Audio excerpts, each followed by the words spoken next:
But my beats, they are hard.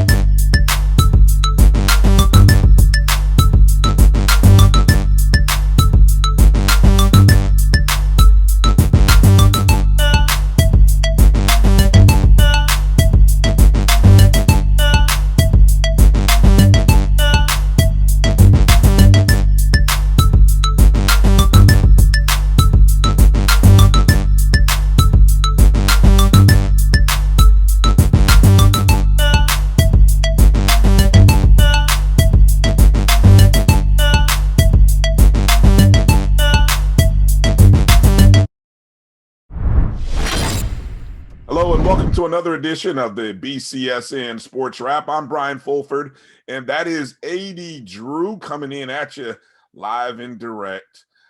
Drew, how you doing, my man? Doing fine.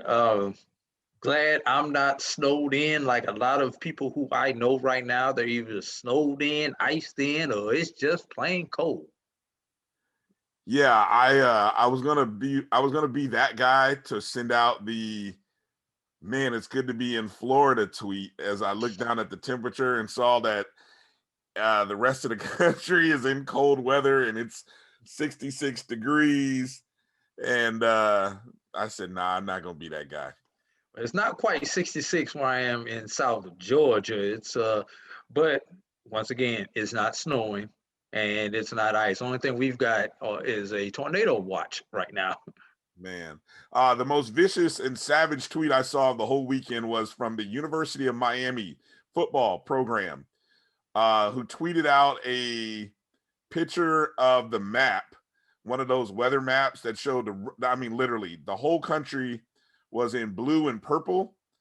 And then of course, you know how the map spotlights various cities with the number. So It's got all these, minus this, minus that, single digits.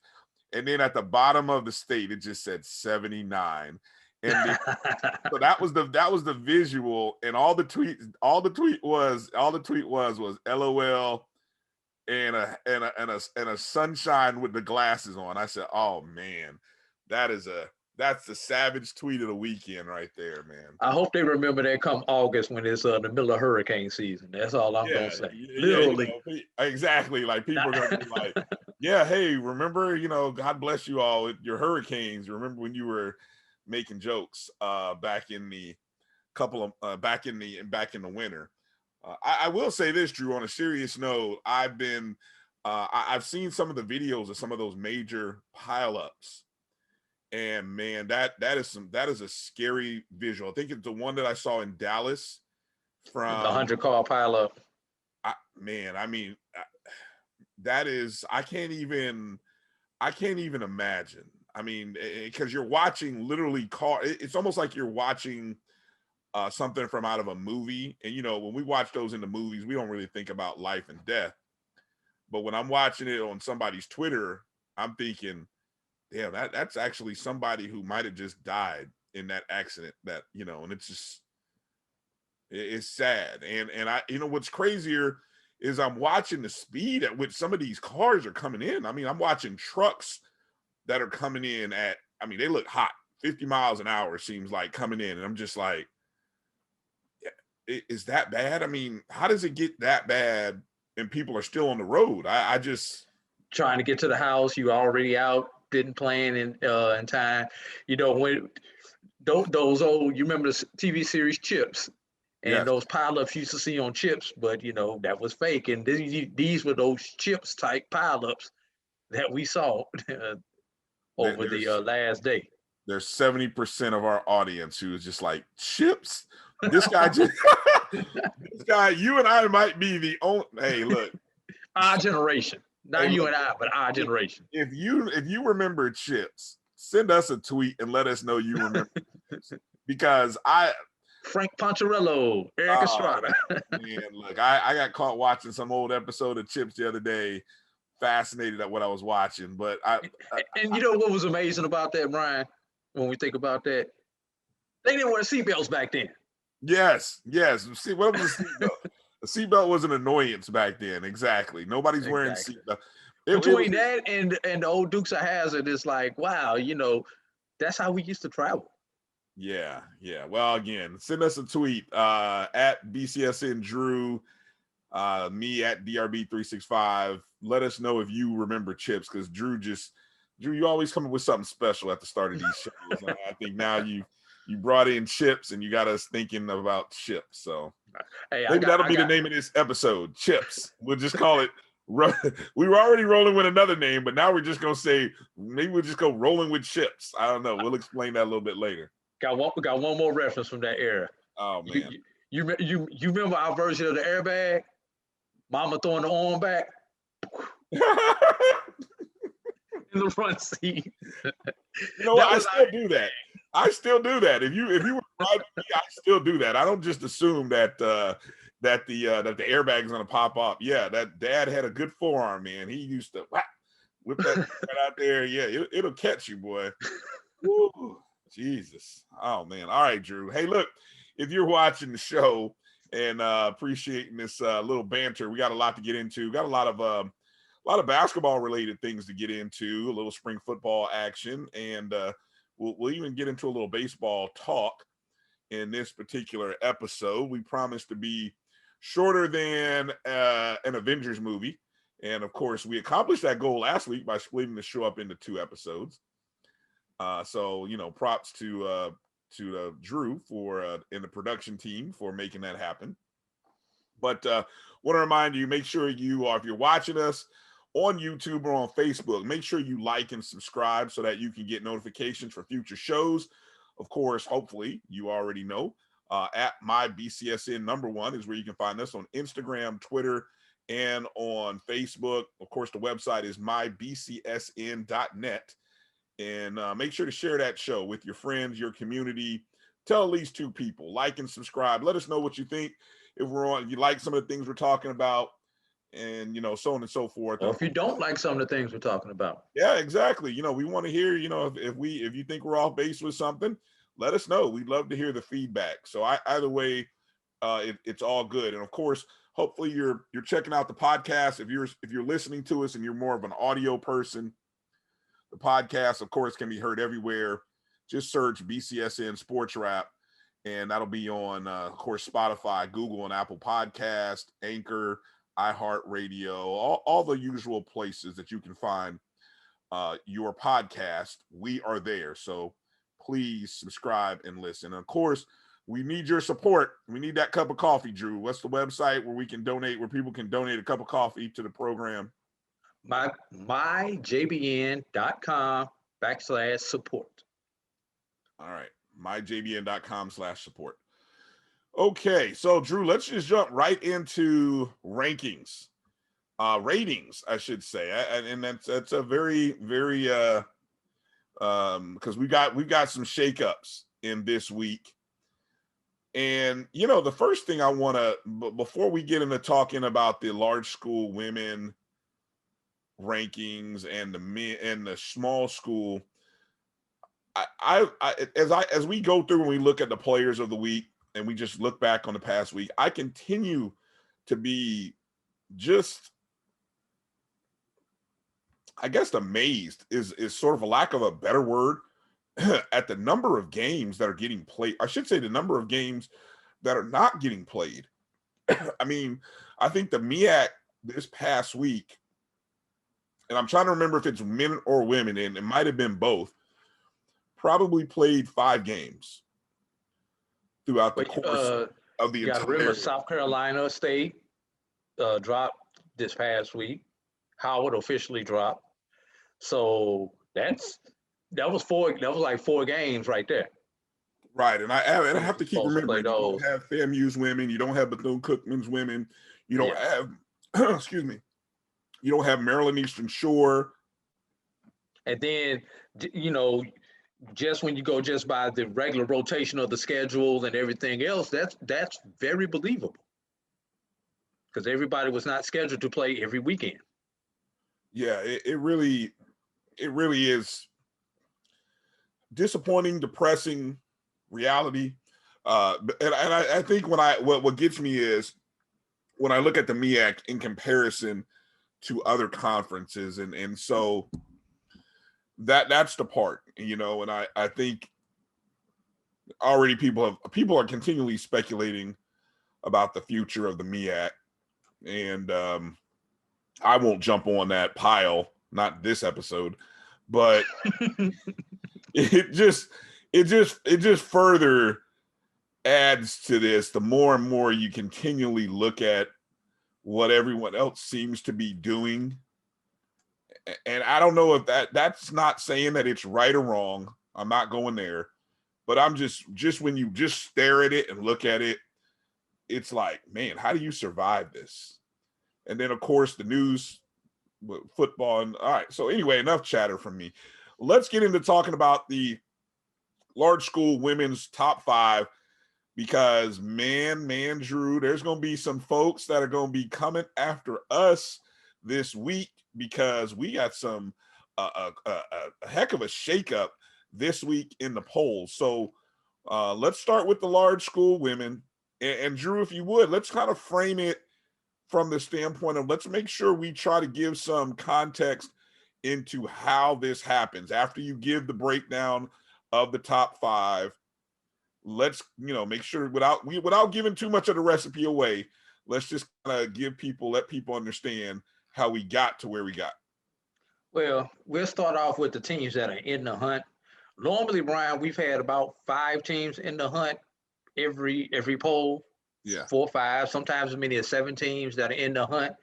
And what we describe as in the hunt are teams that mathematically, because this is a formula, if they have a good week where they get 2 or 3 victories in a week, and the team at the number 5 has a bad week, i.e. they lose everything that week, well, that team could potentially jump into the ranking.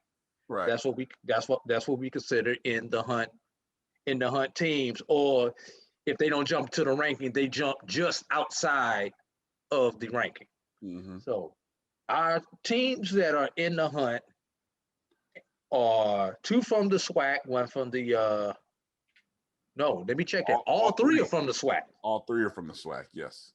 That being Southern at 7-9, Grambling 7-7, and Alabama A&M at 7-3. And Alabama A&M has been on the outside looking in for at least 3 weeks. Alabama A&M is having a good season, but the 5 teams that we have remaining are having basically an astonishing season right now. Yeah. And that's based on not only conference play, but non-conference play. Right. And just to give people some context on where those teams stand in terms of the division or the conference, Alabama A&M is currently in 3rd, just having lost most recently to Alabama State at 5-2. And just so people know, obviously with the uneven and the unbalanced game schedules, they're going off win percentage in terms of ranking people. So Southern, who is 7-3 in conference, has a 700 win percentage. Alabama A&M, who is 5-2, they have played 3 less games than Southern.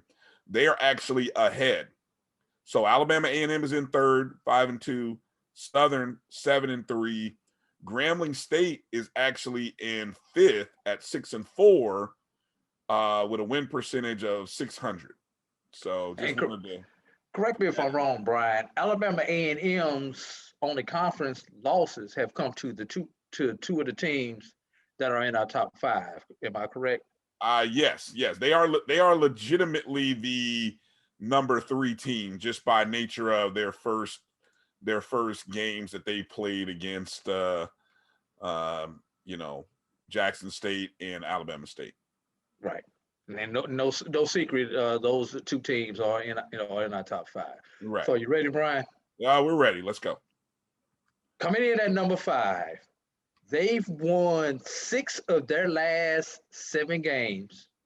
Last week they were at number 3, and the only game that they've lost in that 6 out of 7 streak is to a team that's ranked higher than them in the BCSN rankings, and that being the Morgan State Bears.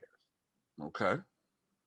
Coming in at number 4, winners of their last 7 in a row. They were ranked number 4 last week. They remain at number 4, that being Jackson State. Now here's where it gets fun. Coming in at we'll talk about number 2 and 3 together, because based on the formula, it was almost, and I never thought I would see this with this formula, a statistical tie. So without getting specifically into the math, but these 2 teams were separated by 3/100ths of a point in our system, which tells you how tight it is. Right. But at number 3, last week's number 1 are the Lady Bison of Howard at 10 and 3. Okay. Winners of 5 of their last 6, and their only loss in that streak was to Morgan State, who is number 5. Right. They split the weekend series last weekend. Series. Right. Exactly. All right. Coming in at number 2, they've been hitting us up on Twitter and everything else, and no, your tweets did not influence the computer. You did not hack into the computer. Go ahead. Go ahead. The Aggies of North Carolina A&T, winners of 9 in a row. They lost their opening game of the season and have not lost yet. The only thing that has stopped them has been COVID stoppages. Right. This season. Yeah, only COVID can stop them. Yeah, and they were number 5 last week. And coming in at number 1, and their only loss is against another one of our top teams, the Lady Hornets of Alabama State at 10 and 1, winners of their last 6. Last week's number 2. Alabama State's loss came to who? I can look it up real quick, because I was going to say it wasn't the Jackson. It wasn't on the Texas. I think it was a Mississippi school. It was the Southern, actually. It was the Southern. Okay. Yeah, it was actually Southern. It was a 4-point loss to Southern at home. Yes. It was one of those weeks where they played 3 games in a row at home, or actually probably played a Monday, Wednesday, Saturday, Friday, or a Tuesday, or actually maybe it was a Tuesday. I don't know. They played 1, 2, 3 games in 5 days. Okay. Every other day, basically. So to Southern. So there you go. What's interesting, Drew, about that, again, from 5 to 1, Morgan State, Jackson State, Howard, A&T, Alabama State. Of course, the big shuffle there among the top 3 teams, where Alabama State moves up from 2 to 1. A&T moves up from 5 to 2. Howard drops from 1 to 3.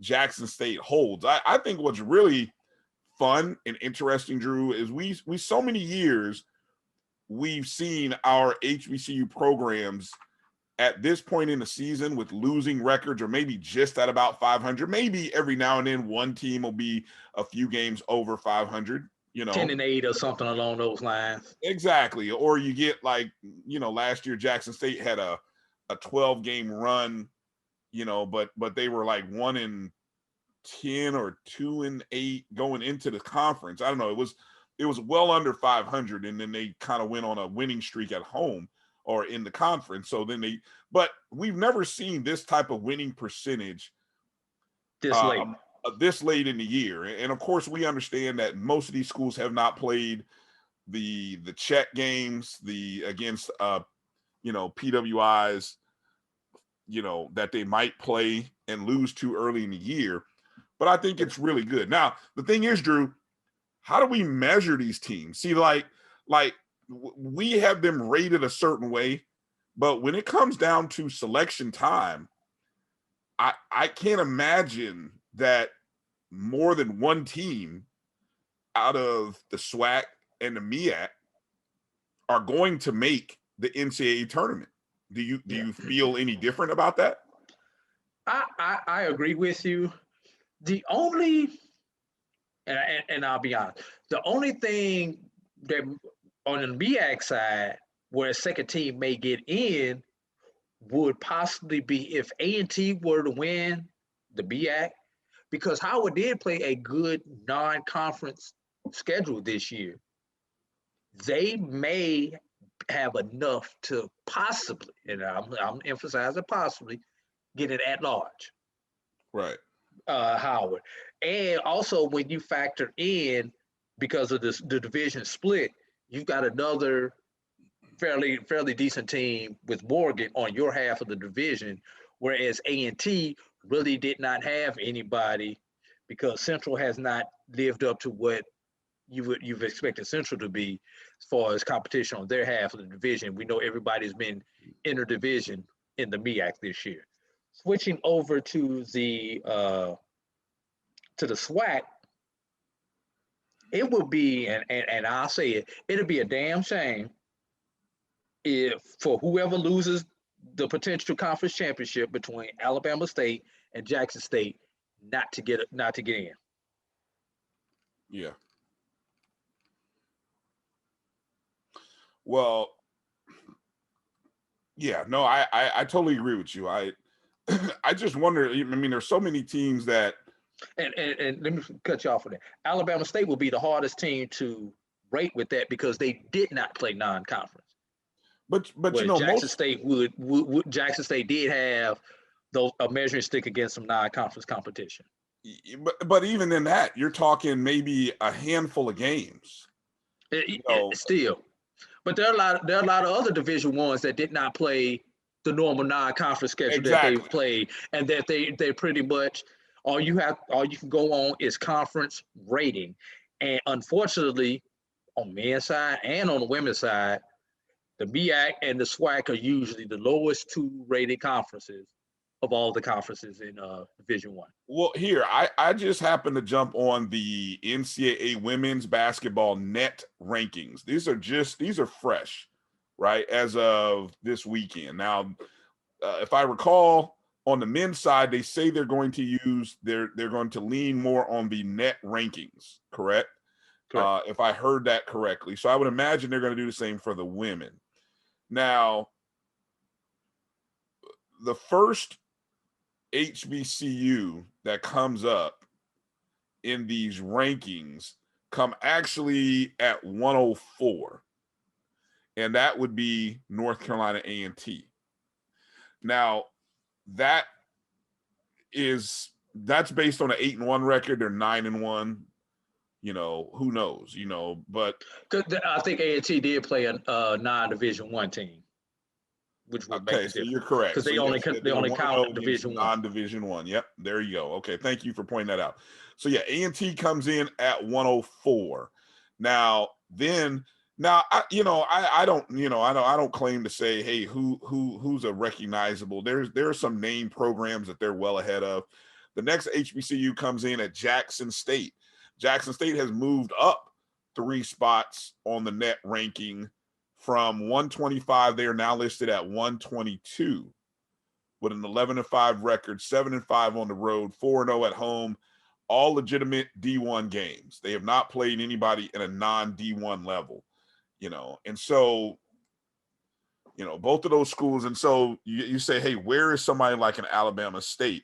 They're all the way down at 148. Exactly. So to get that bid, yeah, they're going to have to win the conference tournament. Let's keep something else in mind. Yeah. Because of the new regulations that all teams must test 7 consecutive days before going to the NCAA tournament. Yeah. And everybody must be COVID-free for 7 consecutive days. Yeah. Number one, there will be some teams, unfortunately, who will get caught up in that, which could potentially open up a window.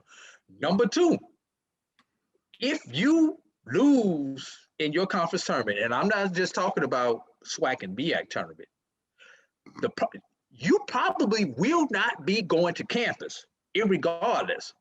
If you have a chance to get a bid, you have to stay in that city and then go on to Indianapolis or where's the women's tournament at this year. I want to say, is it San Antonio? I'm looking it up because that's a good question. I don't know where the women's tournament is. But you will have to go directly from your conference tournament to that site because you will have to be there to quarantine before you play. So you will not. There are kids who potentially may not go back to campus for a month if you get to the Final Four. Wow. Of course, the good thing is everybody's got online classes now.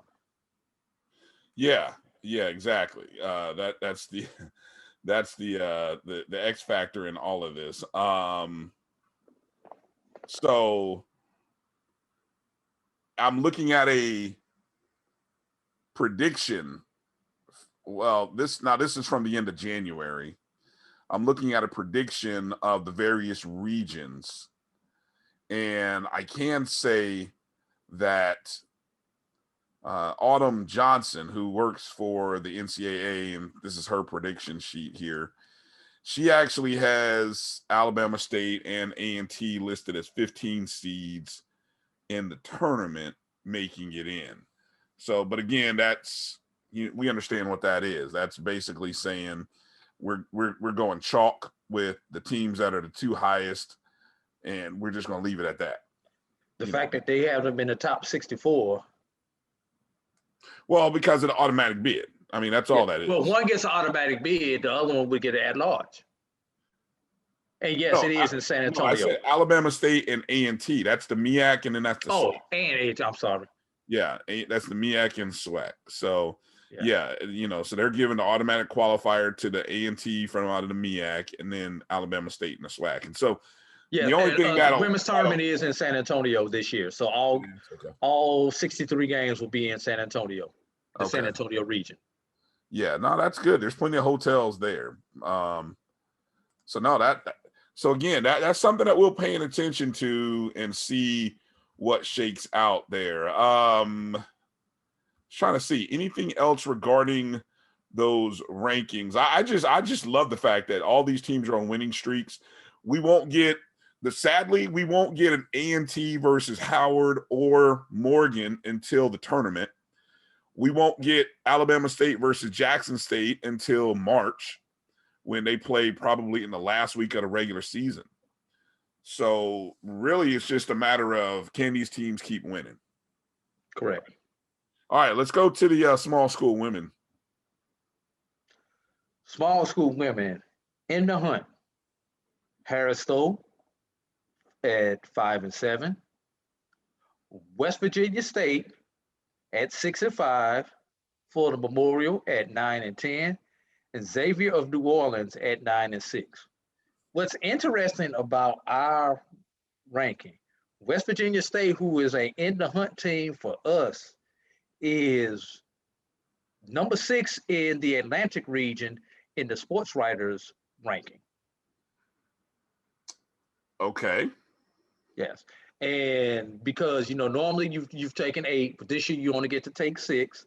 West Virginia State is number 6 in the ranking. Last team in, basically. Last team in. Okay. Correct. So, yes, they are number 6, and we know those girls could put up some points. Yeah, definitely. All right. And we had 2 more in the hunt. Yeah, 2 more in the hunt. Go ahead. I had already mentioned Florida Memorial and Xavier. I came back to West Virginia State. Okay. I'm sorry. Okay. Yeah, I got you. All right. So, and look, Xavier and Florida Memorial, 2 teams that have been in our rankings. So that just tells you we got some new blood popping into the rankings. All right. Coming in at number 5, 8-4 on a 7-game winning streak. Is that correct? Is that 7 games? Yeah, it's 7, but they have not played in a minute. They haven't played in a while, though. Okay. On a 7-game winning streak are the Edward Waters Tigers. Lady Tigers of Edward Waters, last week's number 2. So they got bumped down. So let me correct that for a second, because I think I need to rephrase the way I say that. They've only played once since, they played last week. They played Florida College. They won that game. Yes. Prior to that, they had not played in a week. Okay. Because they didn't play any game because they finished their the GCAC games, and so all that was left. They took off. They hadn't played for about 9 days.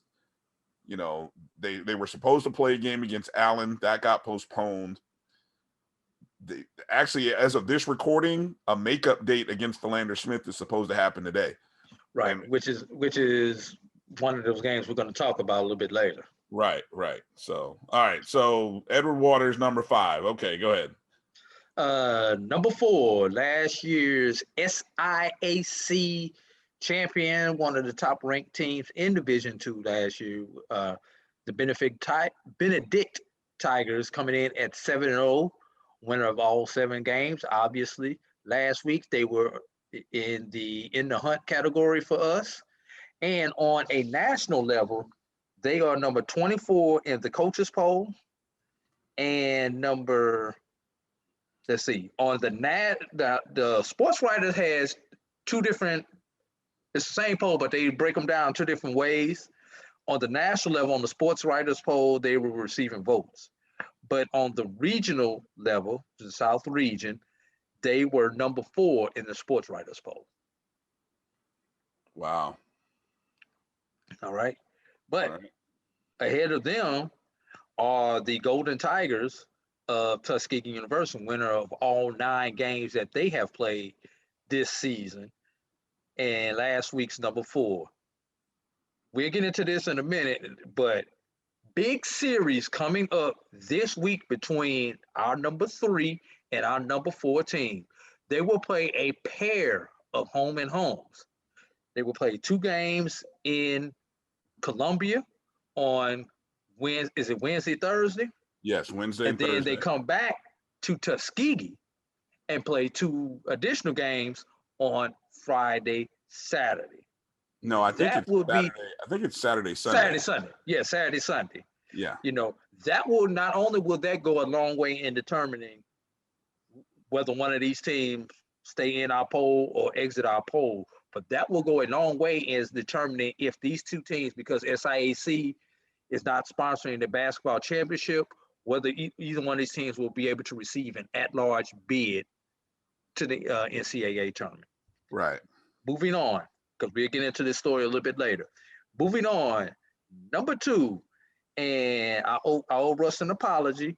We had their record incorrect on last week, so to all those Russ Bearcats, apologies from A.D. Drew, because I'm the one who makes sure that the information gets inputted into the computer correctly, and my bad.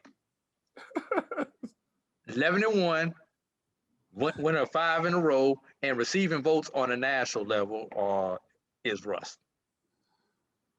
And our number 1 team, still number 1, 14-2, Talladega Lady Tornadoes, who are also receiving votes on a national level. But the interesting thing about this, Brian, Rust is receiving more votes on the national level, even though they're outside the top 25, than Talladega.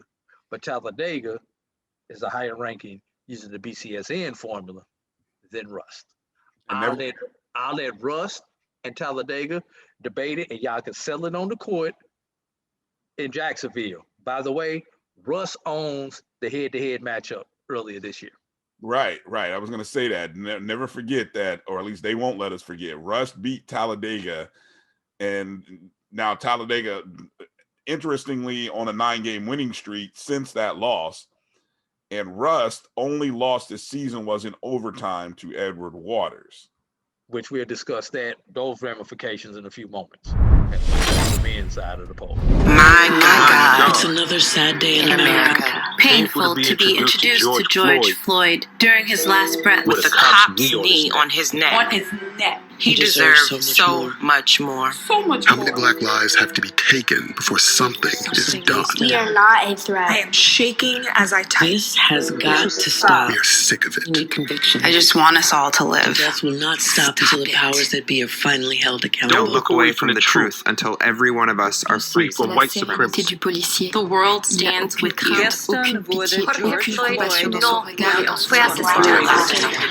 Criminalizing and killing of black and brown bodies is not new. It's as old as America. It's just getting filmed more. Do you know what it feels like to be hunted? To have a new hashtag for a dead black person every single day? How does one plan a life if they aren't sure they will have a life to plan? Trayvon Armstrong, Deborah Dance, Megan Michelle Lee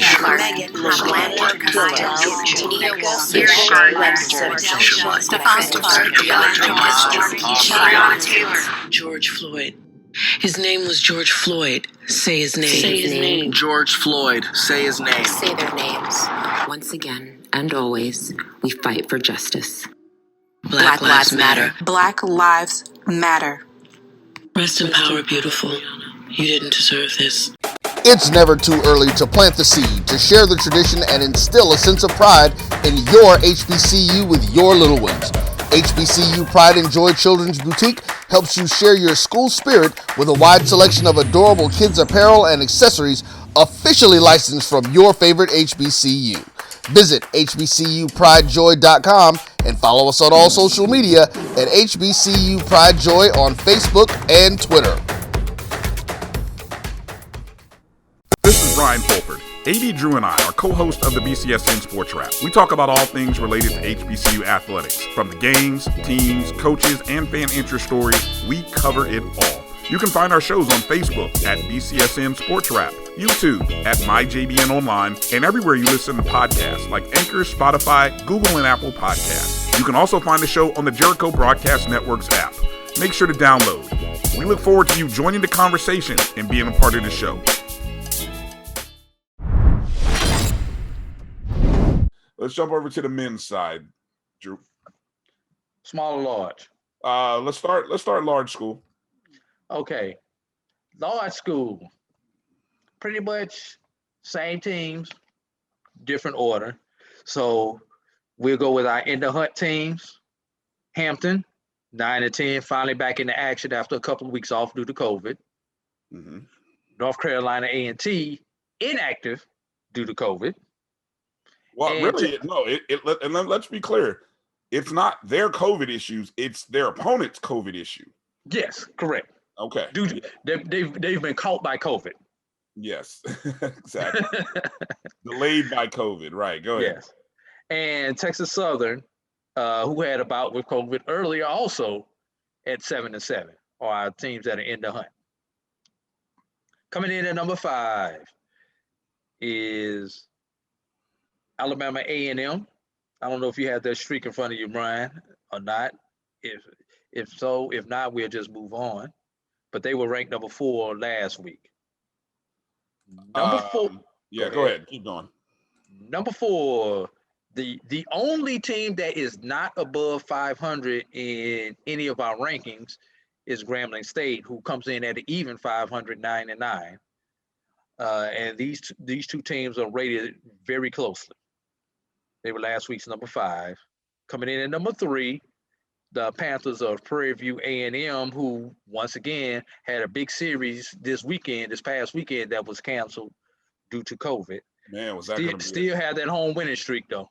That was going to be a great series, a great game. Well, not a series, but that was going to be a battle for first place, right? Between them and Jackson State. Yes. Yeah, I do believe so. Yes. Well, I know I'm saying it was. Yeah. Yes. I'm sorry if I made that sound like a question. Yeah. Oh, okay. And shake up between the number 2 and the number 1 teams. Who played Oregon a big State series this weekend? Big series. Yeah, they played a typical 2-game series. Mm-hmm. And Oregon was swept by the Spartans of Norfolk State. Yep. Which enabled Norfolk in the BCSN rankings to flip-flop places with Morgan State, to drop Morgan State to number 2, and Morgan to elevate Norfolk to number 1. And they moved into first place in the conference standings as well with the sweep. And just so it should be noted, Norfolk State has beaten Morgan State 3 of the 4 times they have played this year. Yes, so more power to Norfolk State. You know, they had a tough non-conference schedule, but they've been really able to correct everything once they've gotten into conference. All right, so let's go down to our small school men. Don't really see. Actually, this one almost, if I'm not mistaken, is to script as what it was last week. Well, you already gave it away, Brian. I'm sorry. Let's go with our in the hunt teams because some of those have changed. Okay. In the hunt team and receiving votes on the national level in the sports writers poll is Benedict at 3-0. They're in the South receiving votes. Allen comes in at 3-1. West Virginia State 6-4 receiving votes from the SID's poll in the Atlantic region. Miles 4-0. Philander 9-9. Prairie View. Lord Jesus, I can't read my own thing. Philander Smith 9-9. Did I just say that? Keep going. Dillard receiving votes in the NAIA poll at 5-2. Mm-hmm. And since Brian has already given away, our top 5 have not changed. Edward Waters comes in at number 5, 9-7. Lincoln of Missouri comes in at 4, 10-8. Xavier comes in at 3, 10-4, receiving votes in the NAIA polls. Number 2 is Stillman, 13-1, number 15 in the NAIA. And coming in at number 1, Talladega Tornadoes, 22-2, and number 11 in NAIA. 24 games in COVID, Brian. Wow. Props to Talladega, whether it be the scheduling, just, good protocols, luck, whatever it is. Congratulations. Because not only do they have to do what they're supposed to do, but Right. their opponents have to be doing what they're supposed to do in order to get the game in. Right. You could be like A&T doing all the right things and still have nobody to show up with and dance at the party. Exactly. Yeah. It's definitely, I'll tell you, man, it is definitely a challenge. So props to Coach Chris Wright, head coach of Talladega. This is his 3rd season there. Props to them for just being able to do what they've been able to do and play 24 games. I mean, that's impressive, man. Because the fight isn't over yet. You will see me choose to protect my community by wearing a face cover. And even with my face covered, you will see me. As a son. As a man with a never quit attitude. As a fighter for change. Join me in wearing a face cover. To help stop the spread of the coronavirus. Because this is one small act of kindness that has the power to make a big difference. Have you had your Earthblend coffee today? At Earthblend Coffee, we take pride in offering you the very best of beans across the world, blended and roasted to perfection, giving you superior quality and satisfying and flavorful taste. Experience the world in one cup with Earthblend Coffee.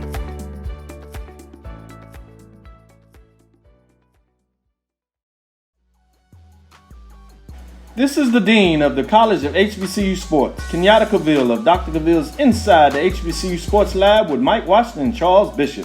Come mix it up in the lab where the course lecture is in session every Tuesday from 6 o'clock p.m. Central Standard Time on Facebook Live, YouTube Spreaker, or the BCSN app, as we discuss all things about the HBCU sports culture, including exploring the week that was in the sporting HBCU diaspora, as well as the upcoming week of HBCU sports.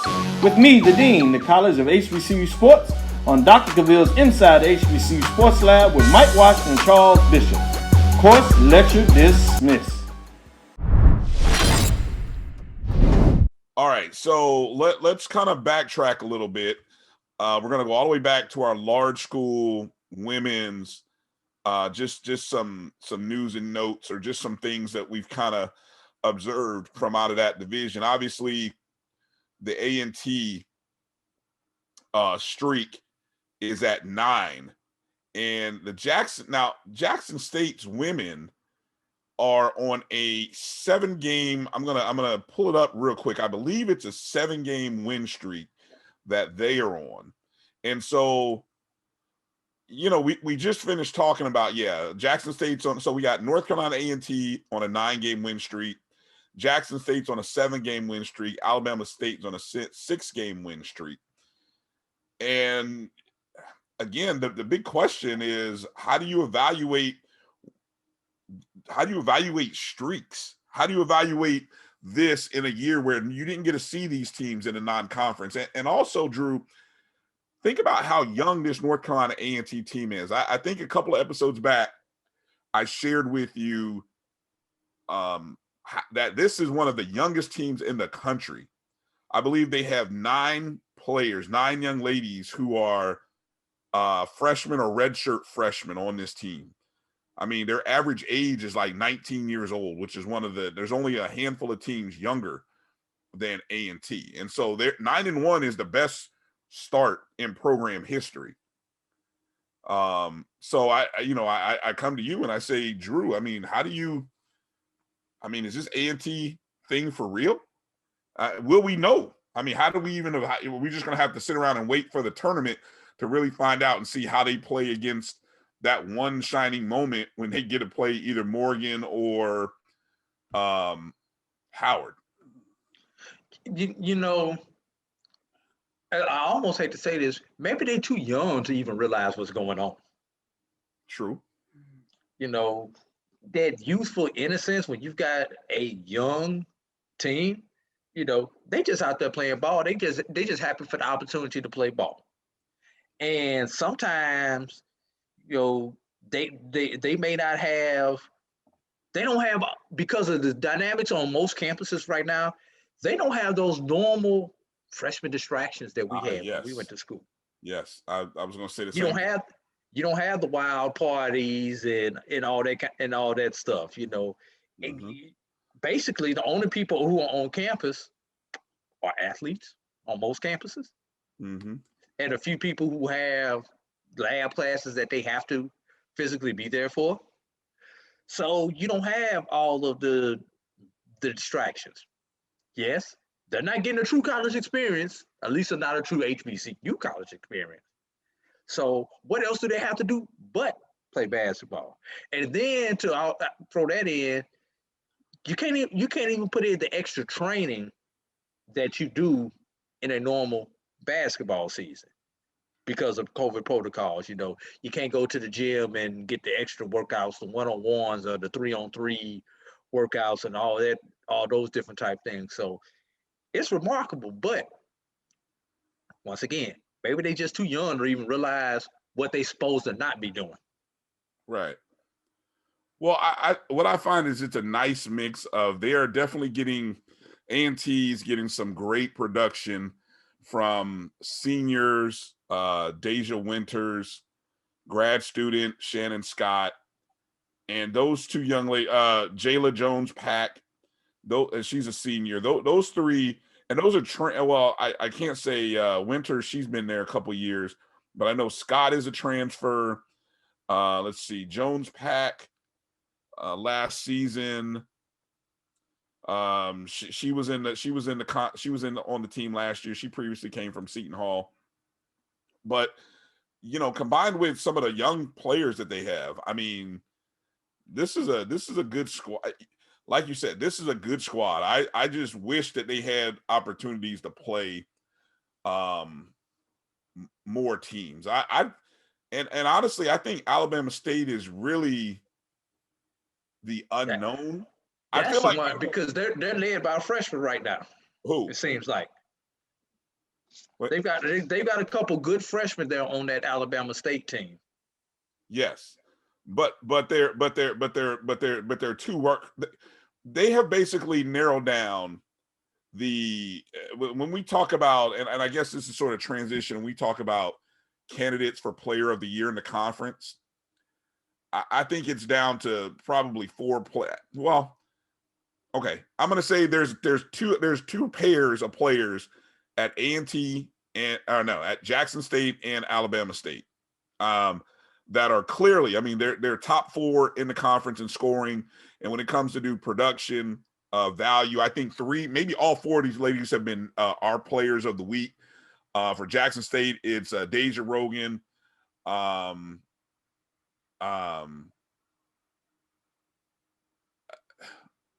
Williams, Amisha Williams. It took me a second. I can't think of the name. And then Shemaya Ward and Emmanuel from Alabama State. Those are the four young ladies who have just been killing it right now. And I think the other fifth name that you got to think about in the SWAC is our young lady who was our player of the week last week, and that's Dariana Lewis. Yes. But I don't see anyone else outside of that five. I mean, really kind of coming into the race for the SWAC Women's Player of the Year. Do you? No, it's going to be tougher. Both of these Player of the Year races have pretty much gotten down to, as we like to do, top fives around here. Pretty much gotten down to those top fives. Are the stars going to cancel each other out? Because that's another thing you got to think about. I don't know how I don't know who's going to do the voting, but I think if there was any year where you may have a co-players of the year, this could be the year. I mean, because you would think naturally that it's hard every week when you look at the stat lines between Ward and Emmanuel, and then when you go look at Williams and Rogan, I mean, it's hard sometimes to distinguish one versus the other. Let's be real. Right now, do you think it's Amisha Williams' award to lose? Is she clearly the best player, women's wise, in the SWAC? I don't know, man. You know what? And part of that is going to come down to who's the best team. I think it's best player, best team, or best player on the best team. Well, that's what I'm saying. But here's the thing: there is no player who is that much heads and shoulders above everyone else. All those ladies you just mentioned are pretty damn good. No, yeah, no doubt. I mean, if you go to if I look in terms of, I'm just going to go to conference stats for these ladies. Ayana Emmanuel for Alabama State leads the conference in scoring, 17.4. Deja Rogan right behind her at 16.9. Shemaya Ward at 16.8, and then Amisha Williams at 16.2.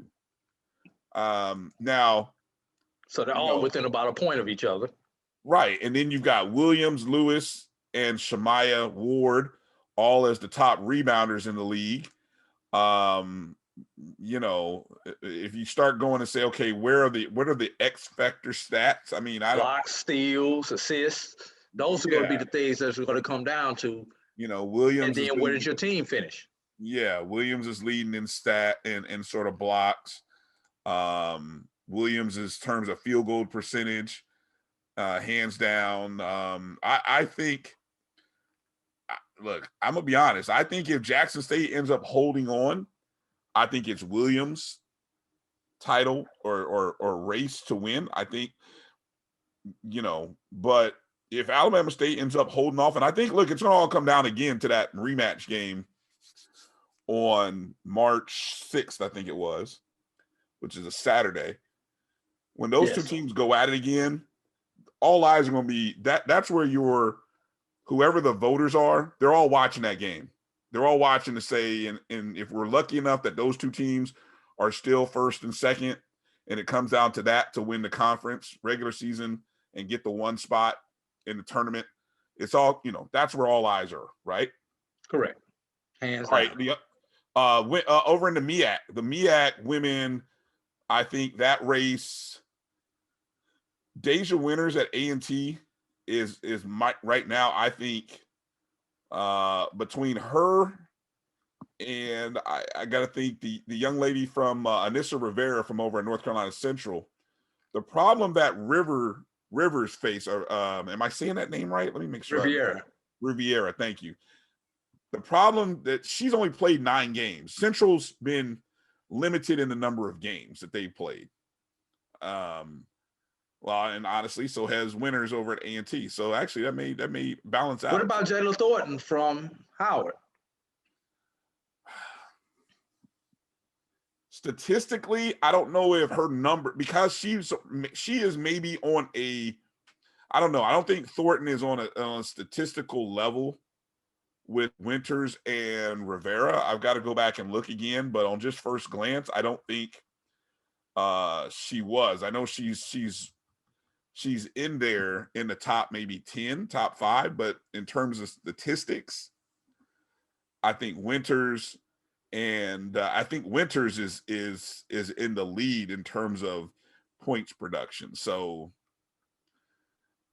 but she's definitely worthy in consideration to be there in the top 3. If you were to talk about 3, 4, 5 candidates, definitely Thornton should be there, no doubt. I don't doubt that or dismiss that at all. Don't want to do that.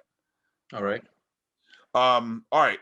Moving over to small school women. So we mentioned earlier that Tuskegee and Benedict are about to play 4 games this week.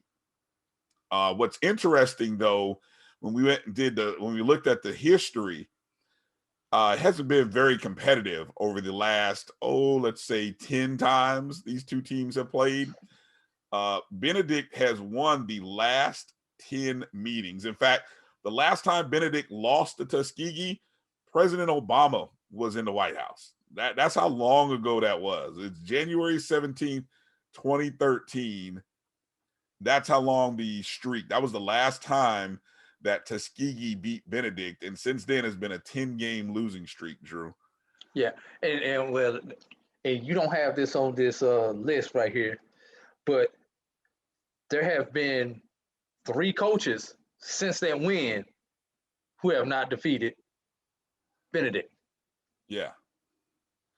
That's 3 coaches at Tuskegee.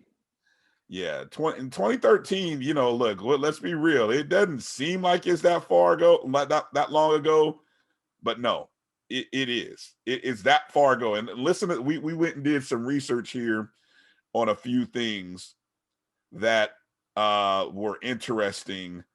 And so Drew, I'll just go up with maybe like the 2 or 3 most interesting things for me, and then I'll let you do a couple others. Right now, what's really hot is Bitcoin, right? Bitcoin right now is selling at about $48,000. That's what one Bitcoin is worth these days, over $48,000.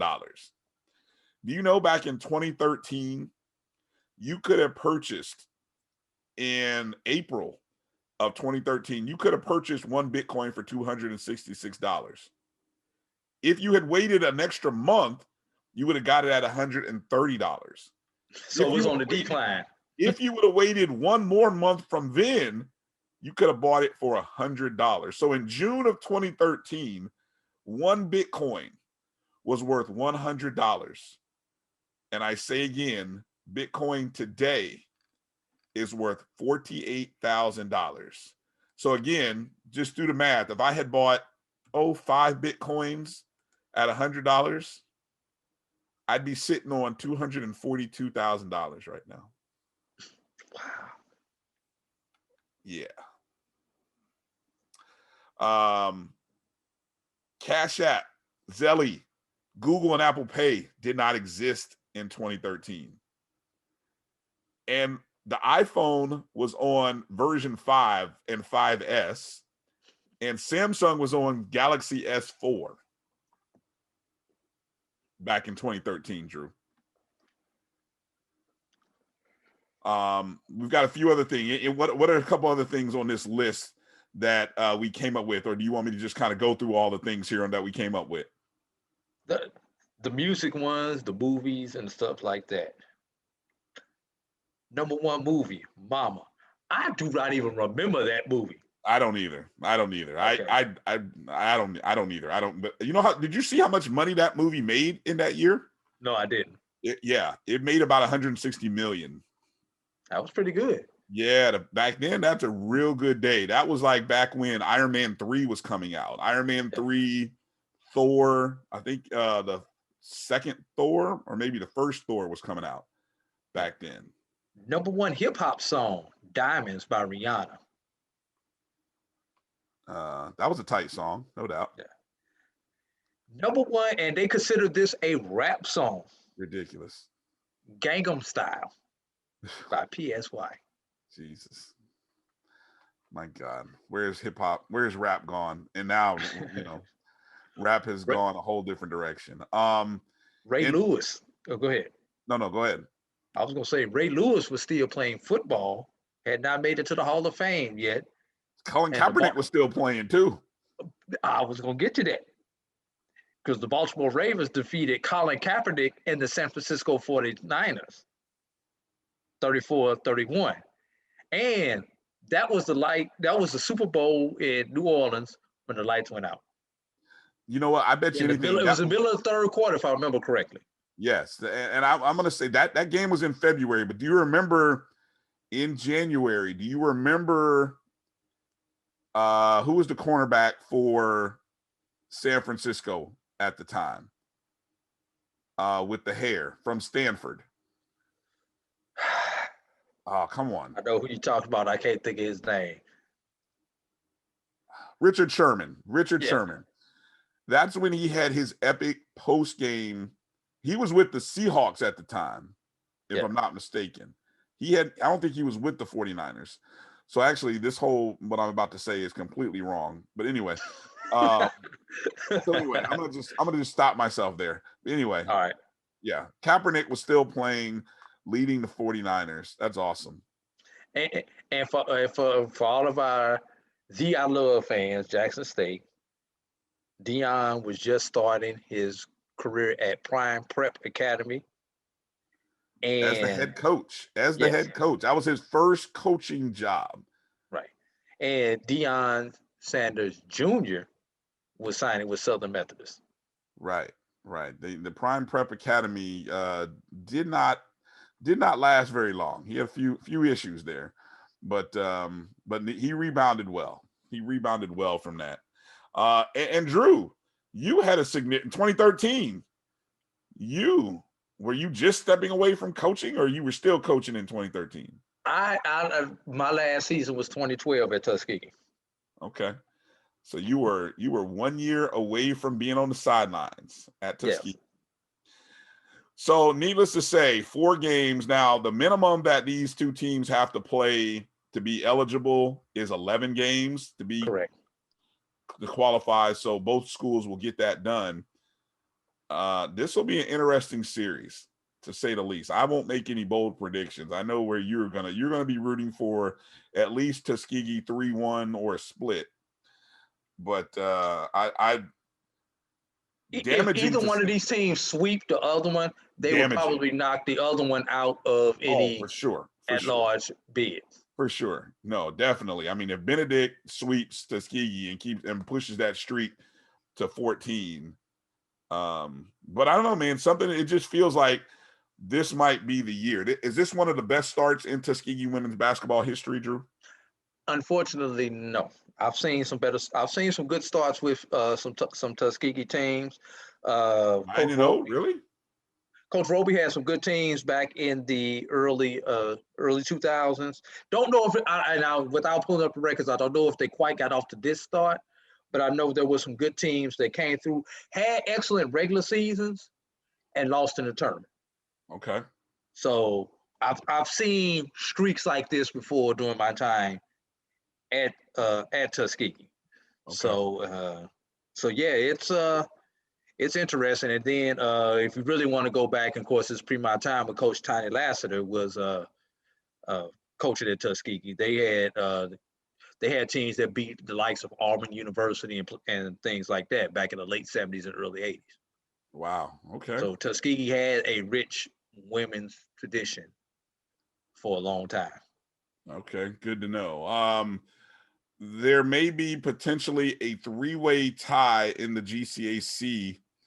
Obviously, we mentioned Russ College being number 2. Actually, Talladega 1, Rust 2, and then Edward Waters is 5. But we could have a three-way tie, as Talladega has played all of their conference games. They're 5-1. Right. Well, no, Talladega is 5-1. You sure? Yes. Okay. The one is to Rust. Right. I thought the men I thought there was more team. Okay. Anyway, I thought it's the 7 men. teams. One has 7, one has 6. No, both have 7. The 7 teams remain in the GCAC. Okay. All right. 5-1. So they played your 6. I got you. Okay. Oh, so Rust has 2 games remaining, 2 conference games remaining. Edward Waters, we mentioned, has 1 that they're playing that today as of our recording against Philander Smith.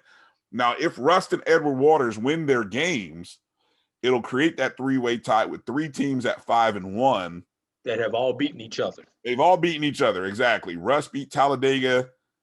Edward Waters beat Rust, and Talladega beat Edward Waters. I think I said that right. Yes. Okay.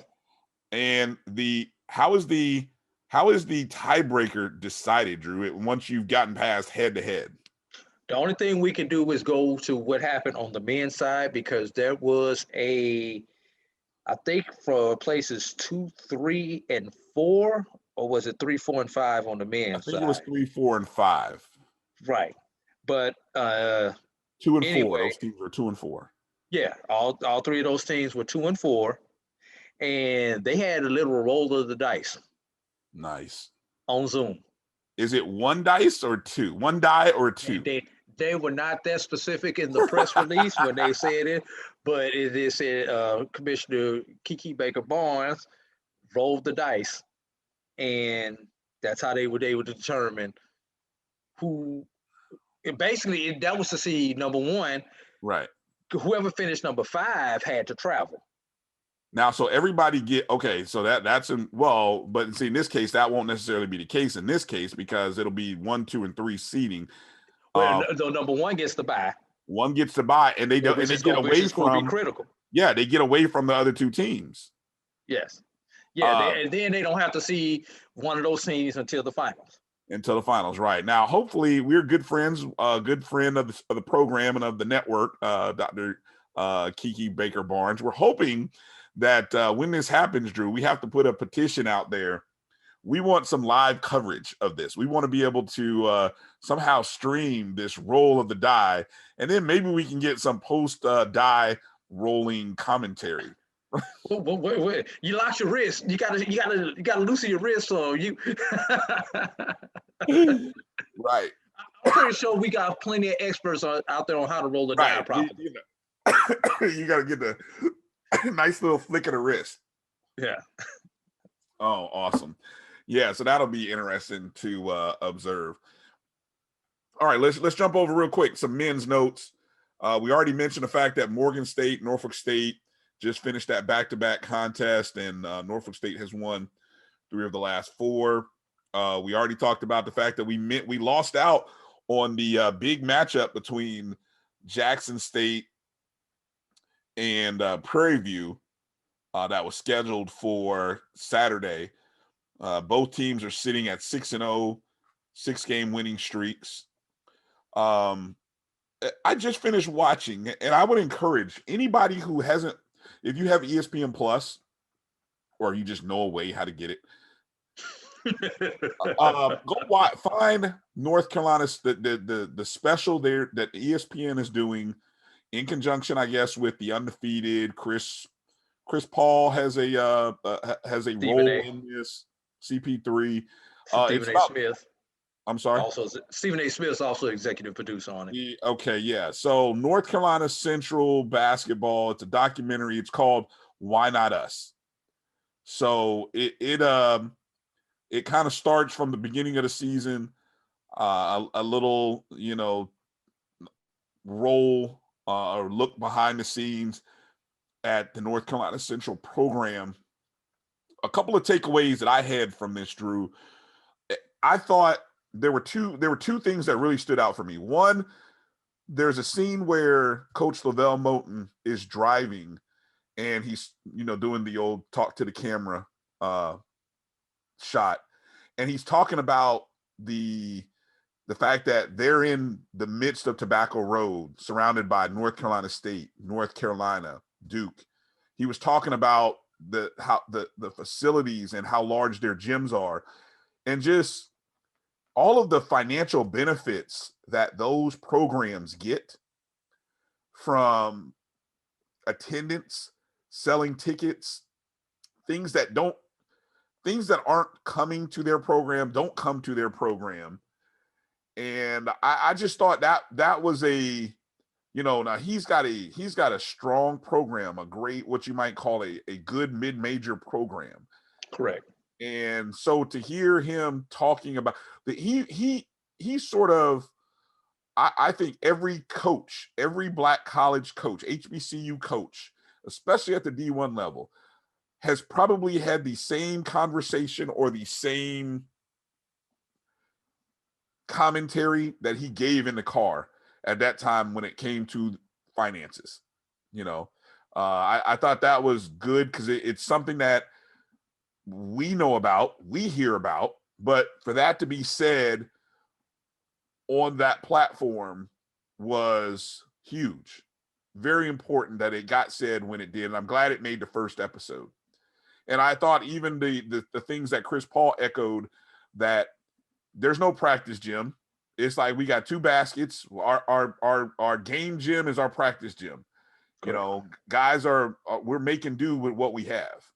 And if you like most HBCUs, if they got registration or a concert or something else going on, you don't have a gym anymore. They didn't even get into that. Yes, I'm telling you that from experience. Well, I know that. I'm just saying though, but that's something that obviously didn't come up, and probably this particular season doesn't come up because it's not a thing. But yeah, that's you're supposed to schedule those concerts though when your teams are on the road though. To be honest, it don't always happen. It could be a convocation. It could be anything. I mean, just think about first at the beginning of the semester. What's the largest place usually on most basketball campuses to hold registration, financial aid, do all that stuff under one roof? When you were doing that stuff under one roof. Yeah. The basketball arena. Right. Yeah. So all of that, I thought that was good. And then how did you like I love the sprints. The first day of practice and the sprints that now you've seen this documentary, right? You told me to go watch. I have not seen it yet. Okay. Well, see, we can't have much of a discussion about this because all I'm gonna say is I gotta catch up.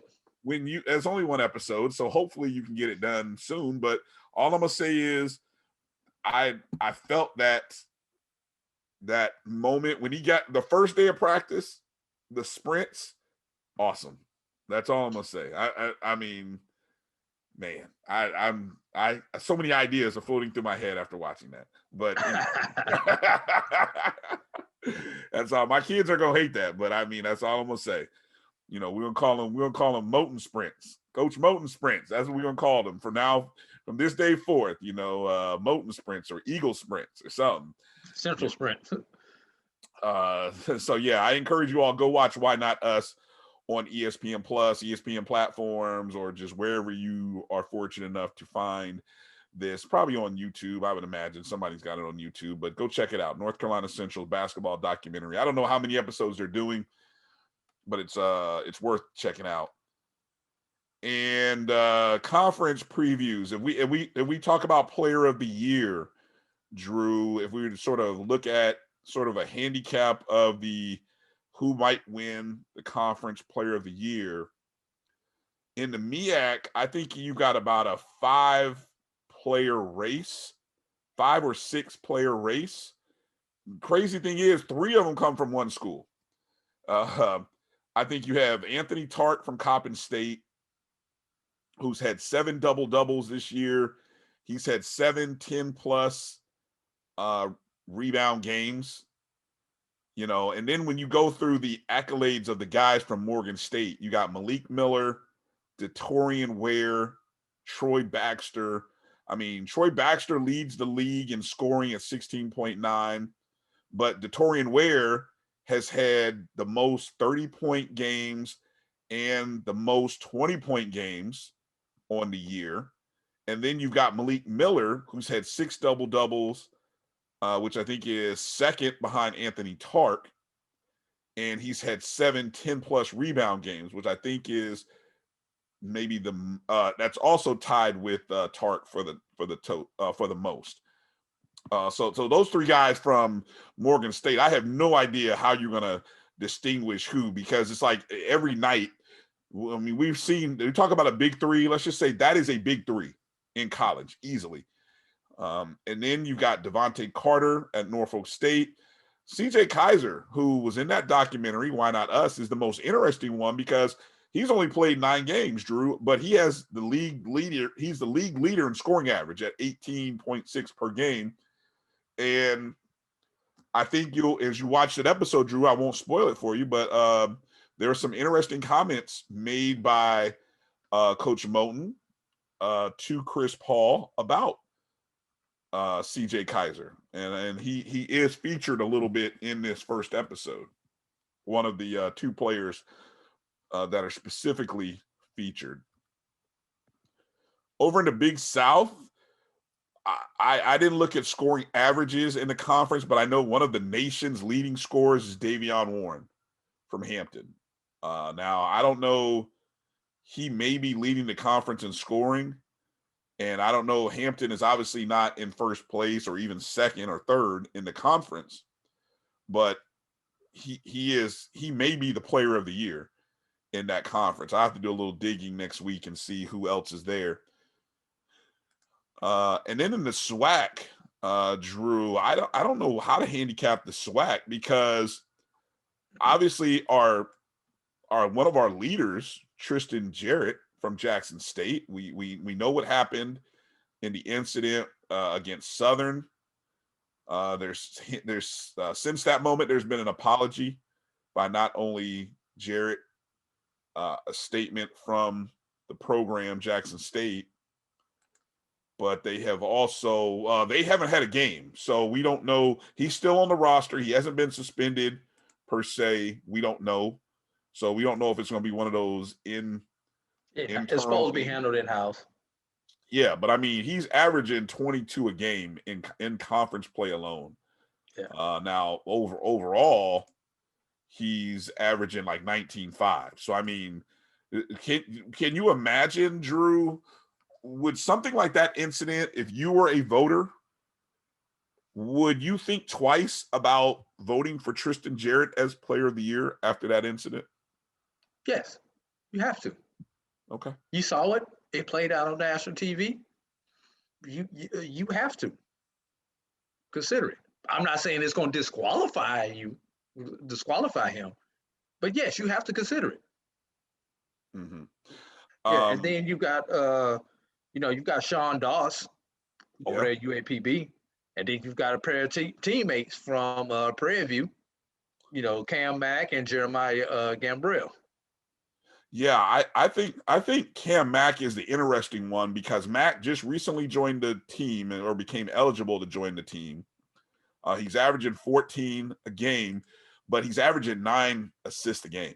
He's correct me if I'm wrong. He's leading the nation in assists. Might be, very well might be. I mean, his assist to turnover. I know he was at one point in time. I don't know if he still is. Right, and so it's without saying that if Prairie View wins the conference, I will not be so. And if Matt keeps his average where it is, I will not be surprised to see Mac as the player of the year. But also, I'm telling you another dark horse. There could be a case where two players on a good team splitting the vote, and that other person sneaking in. Well, how about this? You talk about splitting a vote. How about Jacobius Mckinney who is averaging 15 rebounds a game, and I believe is one of the top averages in the nation for Jackson State. For Jackson State, yes. Right now, in terms of points, he's averaging 13.1 overall on the season, which is one of the tops in the nation, and so his point scoring is right now 13 a game. So that is a double. Yeah, that's a double. That'll be an interesting dark horse. So there's other guys out there too. I think you got to consider Jalen Johnson. Keep in mind, he's averaging 17 and 6, but just the rebounding advantage that makes. So it's like you look at the ridiculous stats. Tristan Jarrett, I think, is your top player, but like you said, Drew, I think people will pause to consider him player of the year. But okay, if you don't go to him, you've got two guys that are sort of specialty, that are having amazing years in sort of specialty roles. McKinnis in terms of rebounding, and then you've got Matt in terms of assists. That those two will be real interesting to see how they how they balance out each other in terms of player of the years. All right, Drew, anything else regarding conference players? Anything in a small school that we left out? We didn't get a chance to talk about conference player of the year handicap, but I know we're going to do a preview show of the GCAC next week, so maybe we'll save that for that preview show. What do you say? Correct. That sounds like a winner to me. All right, let's take a break.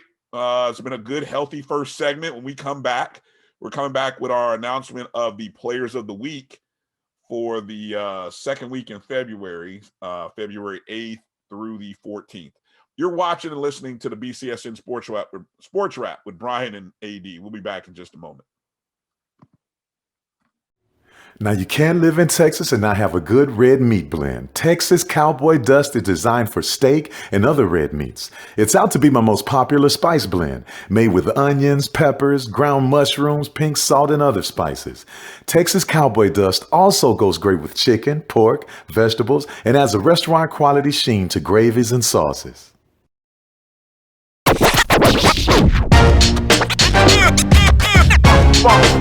It's like a loop machine. Going around town, people trying to get down. Vanilla smoked sea salt seasoning is for seafood. The tarragon and fennel bring out the natural sweetness in seafood. I also use it in rice dishes, on yams, asparagus, blueberry pancakes, and believe it or not, chocolate chip cookies. Vanilla smoked sea salt adds a salty and savory component to sweet dishes that create a symphony for the tongue. Majesty is a premium health and wellness tea line focused on bringing delicious yet healthy tea blends to the community. Filled with an abundance of vitamins and antioxidants, we work to blend teas with exotic spices and fruits to produce scrumptious and wholesome beverages. So check us out at mymajesties.com. That's MyMajesties.com. My Majesties, an Urban Passport member.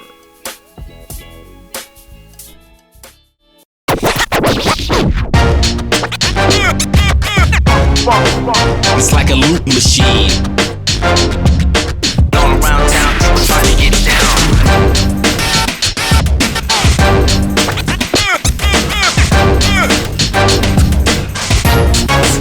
It's like a loop machine.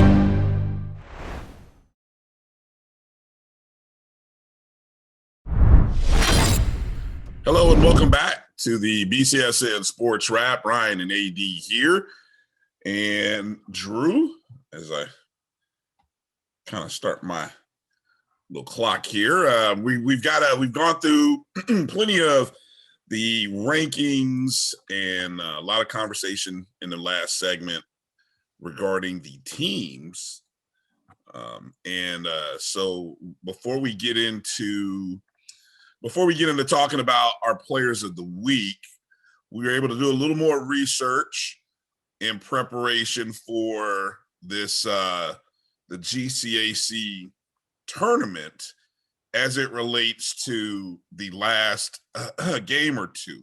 So why don't you kind of break down just a little bit of what you found out in that last break regarding Dillard and how there some announcements that came out regarding Dillard are going to affect the GCAC schedule. Well, first of all, Edward Waters defeated Philander this evening, 90-62, which puts them in the. You weren't supposed to talk about that, though. Oh. But well, go ahead. So much for timing and transparency, obviously. So just to tell everybody how we make the beans now, Drew. So now that you've ruined it, okay. So go ahead. Well, in segment 1 we didn't have the score yet. In segment 2 we do have the score. Yeah, you figure out how we did all that. It came up during the thing, but we are recording this all on the same day. During the break. During the break, we got to during the long extended break. Yeah. All right. Go ahead. All right, my bad. But yeah, so that puts Edward Waters in the position to potentially create a 3-way tie. They are tied with Talladega right now. Talladega has the half-game lead because of the head-to-head matchup between the two earlier. So the only way Edward Waters can win the conference regular season title and get their first round bye is if Rust wins their next game. And remember earlier we talked about Rust having 2 games to play. Now they only have 1 game to play, and I will explain why in just a moment. But Rust has to win their final game to force a 3-way tie, which will force the conference to go to its tiebreakers. If Rust loses their game, Talladega is the champion. So the only way Edward Waters can win is in a 3-way tie. The only way Rust can win now is if they get their 3-way tie, since Edward Waters won. Now, Dillard had the announcement that came out today, and that announcement basically says because of the weather that we know that's over most of the country right now and will continue to be over most of the country for a majority of this week, they've been forced to adjust their basketball schedule. This was already the makeup week in the GCAC conference for games that were canceled due to COVID or other factors. They were scheduled to play Tougaloo on Monday night, which is the night of this recording. That game has been moved from Monday night to Saturday at Tougaloo. Their other 2 games that they were scheduled to play, because they had to play 3 games in 5 days, they canceled their makeup game against Philander Smith and Rust College. That victory for Rust puts them at 4-1 now. So that leaves that the 1 game for Rust versus Philander, which is going to occur on Saturday also. Rust wins, 3-way tie, tiebreaker. Rust loses, Talladega is the champion.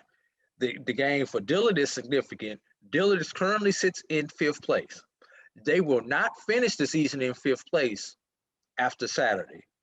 If they defeat Talladega, they will be tied with Xavier in the standings. They have the head-to-head matchup against Xavier, which because they will both be tied for 4th, Dillard will be the 4th place team. If they lose that matchup to Tougaloo, then because of the head-to-head, Tougaloo and Dillard will have identical 1-5 records, with Tougaloo only in the tiebreak due to the head-to-head matchup. I hope I explained it in simple layman's terms to everybody, Brian. Did you follow all of that? I thank God for our pre-show meeting, because I understood it the 2nd or 3rd time that you explained it. But yeah, so we're just rooting. Look, let's just hope Rust wins so we get the 3-way tie. That'll be the easiest scenario, and at least for the teams at the top, and it'll bring some clarity to everything at the bottom.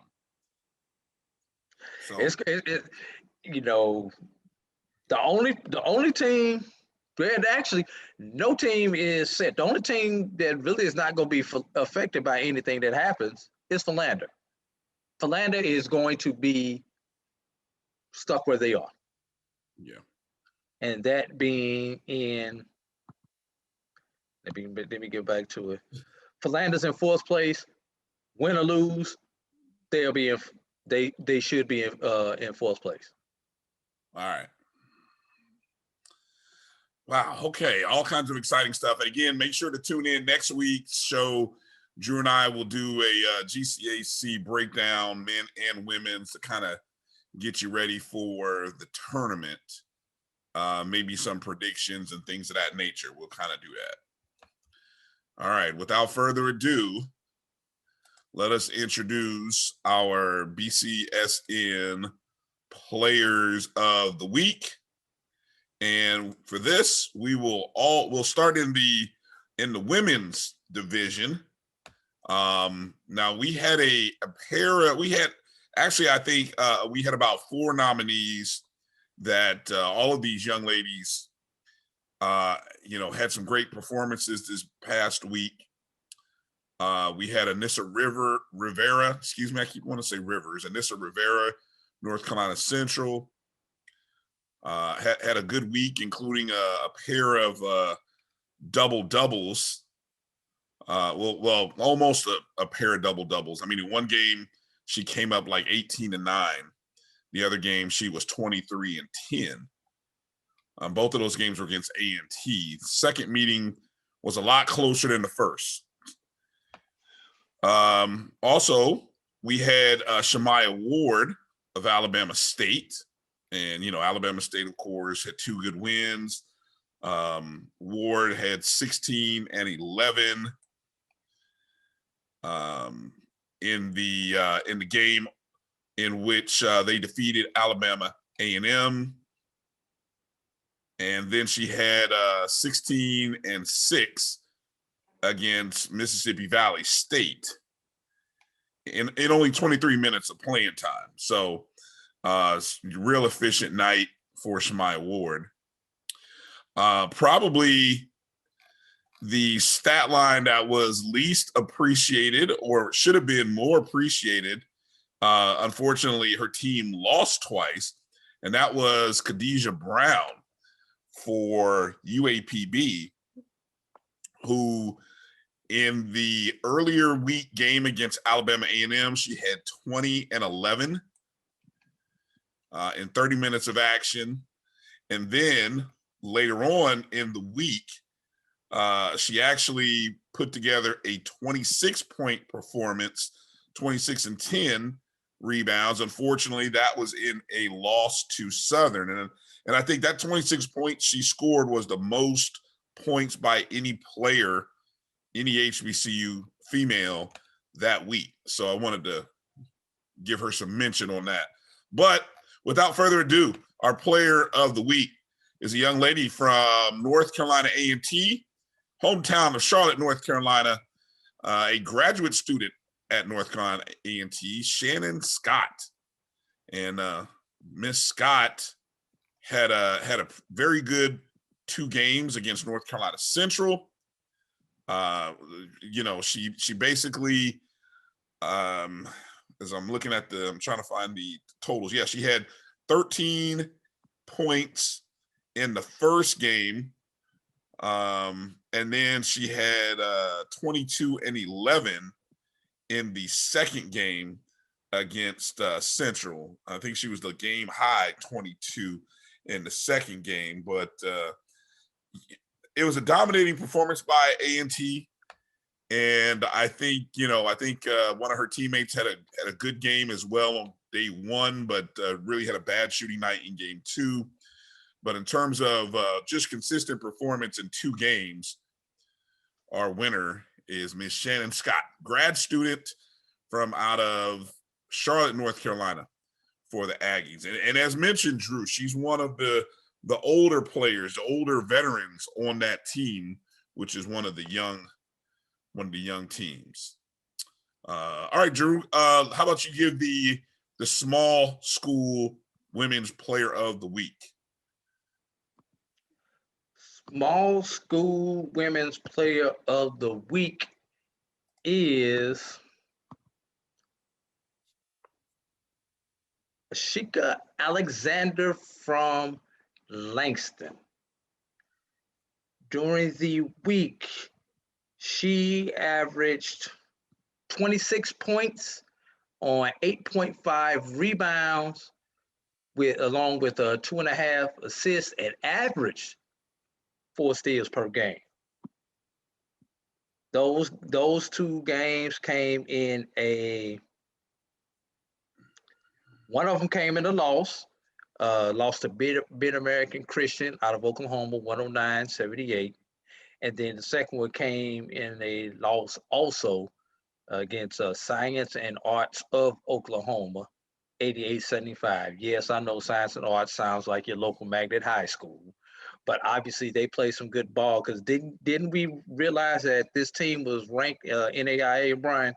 I believe so. Yeah, I believe Science and Arts is a ranked team in the latest women's poll. So they're a top 15 team, definitely. Yeah.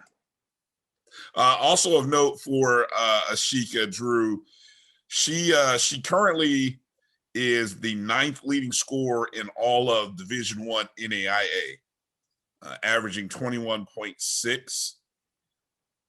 And, she's sitting kind of right there in the midst of a few girls who are scoring 21 a night. But, just thought that should be mentioned in the 10 games played that she's averaging 21.6. So that's pretty impressive. Congratulations. And a lot of the other ladies in that scoring race, they've got at least about 5 more games over her. Technically, Drew, she probably should be number 8. I'm just looking at the standings. There's somebody who's actually only played 1 game, and somehow they got on this list. I thought there was aren't there any minimums on this thing? So it's minimum is 1 game, and so I don't understand that. But anyway, shout out to Ashika Alexander, Langston University in Oklahoma, not Oakland, Oaktown. So yeah, shout out to her. Okay. I got one more personal shout out I got to do. Yeah. On small school women. Yeah. Shout out to a player who I used to coach in high school. She's at Tougaloo College now. Morgan Hunter, who scored her first career triple-double this past week, when she had 17 points and I believe 14 rebounds in a game this past week. That is now what is that? That is not double. I said triple-double. I meant to say double-double. Oh, damn. Okay. Oh, you had me excited there for a second. Yeah. All right. Because if it would have been a triple-double, she would have been on this list. Right. Exactly. At least as a nominee. That's what I wondered. Yes. That's what I wondered. Okay. All right. Good job. Moving over to the men. Some good candidates this week. We had and this was tough, man. No, honestly, this is definitely tough. We had Daveon Warren of Hampton, who had a very good week.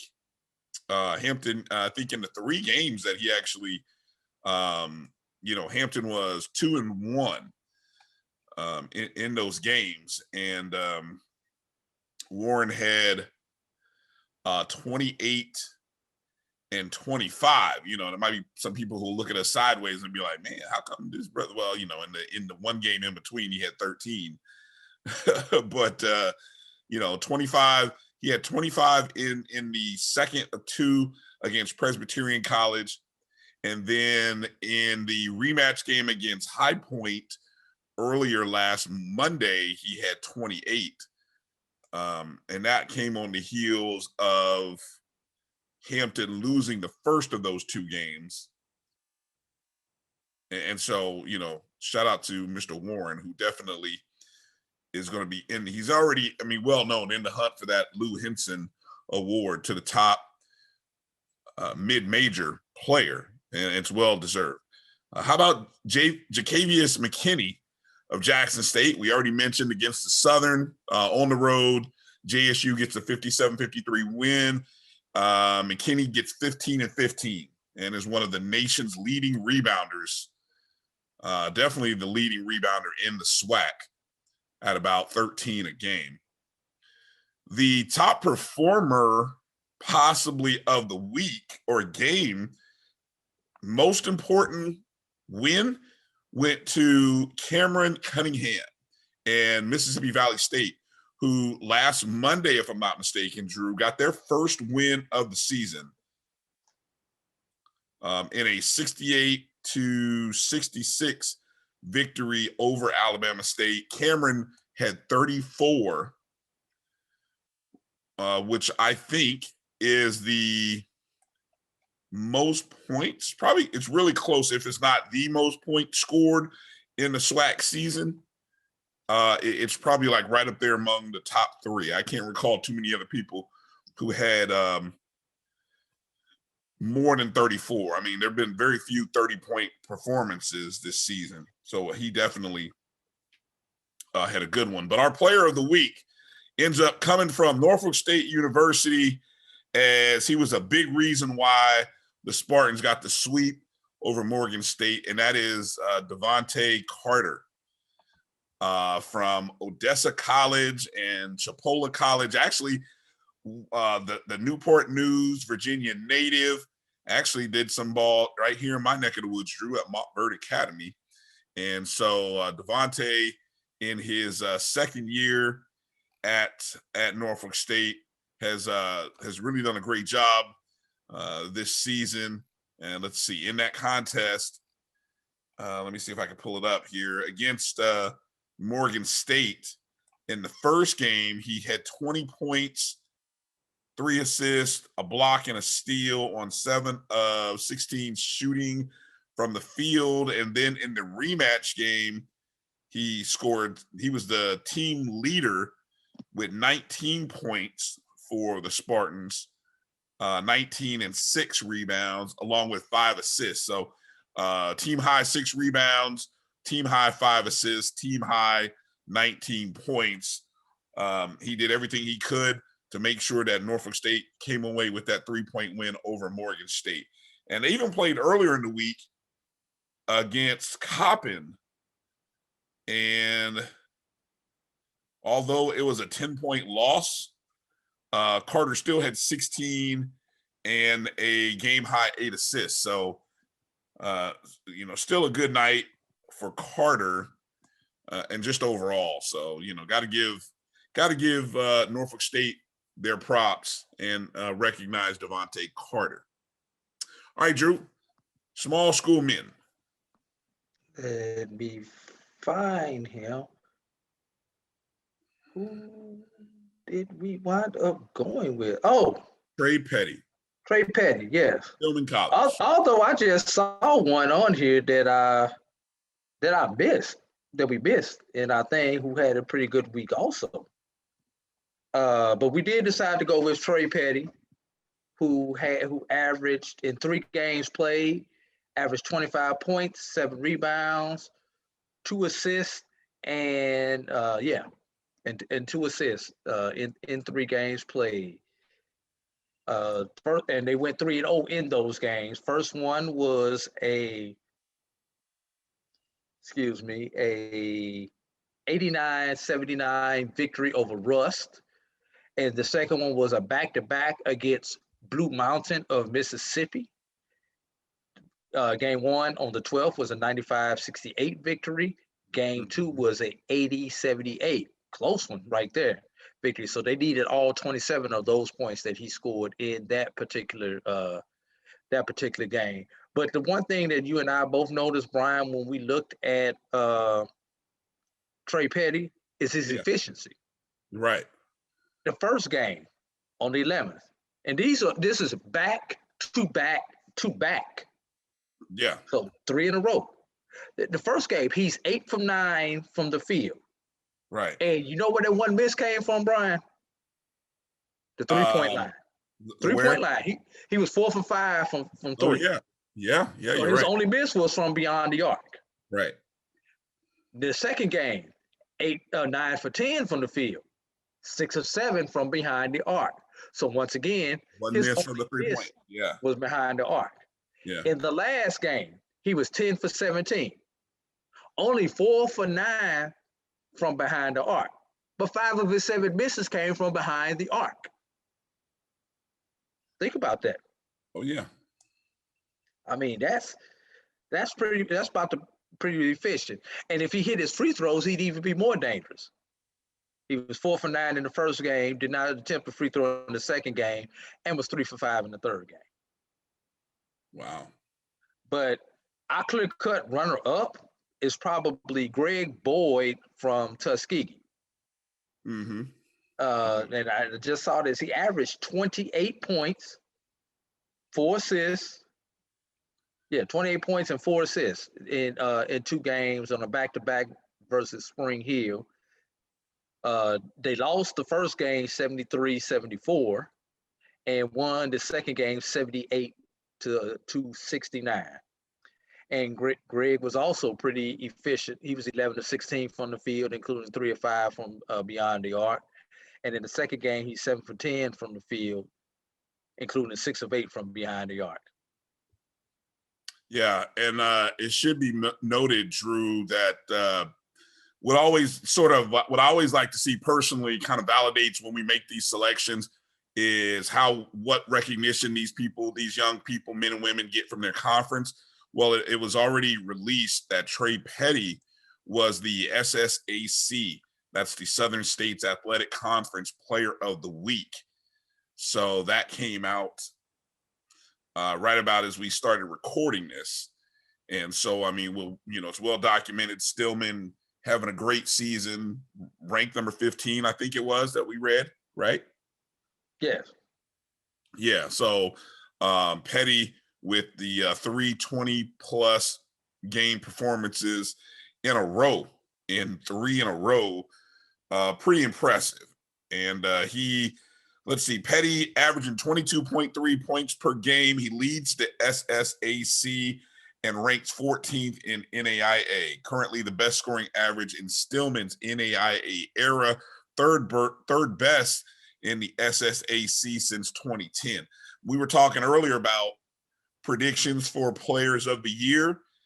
I'm going to call Trey Petty. I think I'm going to call this one early, Drew, that Trey Petty may be the SSAC player of the year. Now, obviously Stillman will finish probably second in the conference regular season, but I got to go look at that other roster. But I find it hard to see whether anybody's going to have the kind of preseason, quote unquote, that Petty has had.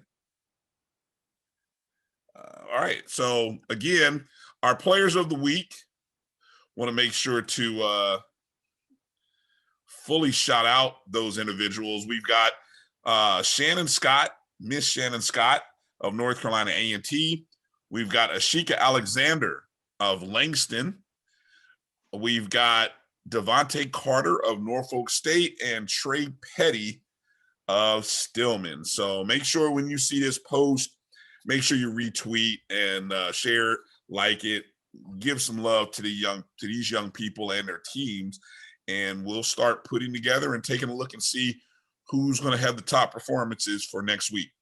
Drew, let's take a break, and when we come back, we're going to get into talking a little bit about some of the baseball news and notes that came out of part 1 of our baseball roundup, and then we'll start to look ahead at the spring football season, which is coming up in about 5 days, if I recall the promo video that I saw from this school. It's 5 days away. This school? Huh? This school? Yeah. I like how you put that.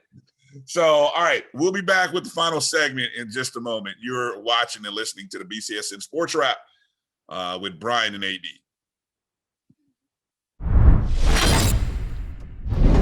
Are you hungry for authentic Caribbean food? Like jerk chicken, oxtail, red snapper, shrimp, tofu, and rasta pasta? Well, find your way over to Mango's Caribbean Restaurant, 180 Auburn Avenue, right next to Royal Peacock in downtown Atlanta. Them belly full, but we hungry. Mango's Caribbean Restaurant, open daily from 11 a.m. to 10 p.m. And on Friday and Saturday, we're open till 4 a.m. Come to Mango's and put some spice in your life. So we've got a good thing going. Mango's Caribbean Restaurant, 180 Auburn Avenue, right next to Royal Peacock in downtown Atlanta. For more info or directions, call 404-698-3992 or log on to mangoscaribbeanrestaurant.com. For instant coupons, text MANGOS to 313131. Tell your mama hungry, papa hungry, brother hungry. Mango's Caribbean Restaurant, authentic Caribbean cuisines. Open up the door, tell your mama hungry. Follow the Black College Sports Network on social media at MyBCSN1, the number 1, on Facebook, Instagram, and Twitter at MyBCSN1. Support the Black College Sports Network so we can continue to provide you coverage. Go to myjbn.com/support and be a part of the Black College Sports Tell everybody Network. they can follow their dreams.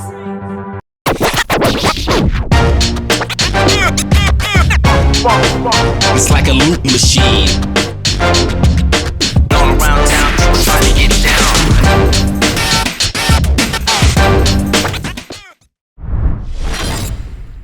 Welcome back to the BCSN SportsWrap. Bryan and A.D. here. Want to remind you to make sure you are subscribed, locked in, however you're listening to us or watching us on YouTube or Facebook.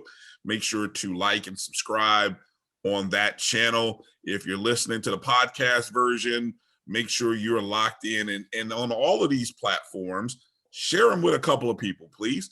Just, send out a little quote, retweet, or share it to your Facebook friends. Just let your people know that you're watching and listening to the BCSN SportsWrap. Two guys do a pretty good job of covering sports and good information to kind of keep you going throughout the week. I enjoy the conversations. You can always go back and listen to any of our previous shows and our conversations that we've had. All of that's available, especially in the podcast form. It's easy to find. You can go to our Jericho Broadcast Networks app, MyJBN or MyBCSN. If you go to the Google or Apple Play Store, sign up for the app. You can watch any of our previous shows, even on the website. www.mybcsn.net is where you can find any of that stuff. So, and of course, Drew, people, we need a cup of coffee. We'd like for you to pay for a cup of coffee. Tell them, Drew, how can they? Starbucks. And not the dollar McDonald's coffee. although it's not $1 anymore, mind you. Yes, it is. The last time. No, it's not. Any size drink for $1. Not coffee. Excluding coffee. Trust me, I go there enough to know it's not coffee included. Maybe that's a franchise. Okay. All right. Tell the people the address. MyJBN. It is. Yeah. MyJBN.com/support. I had a brain fart. All right. One of the things that we're doing right now, we are working with our good friends over at Black College Nines. That's blackcollegenines.com. They cover HBCU baseball extensively, exclusively.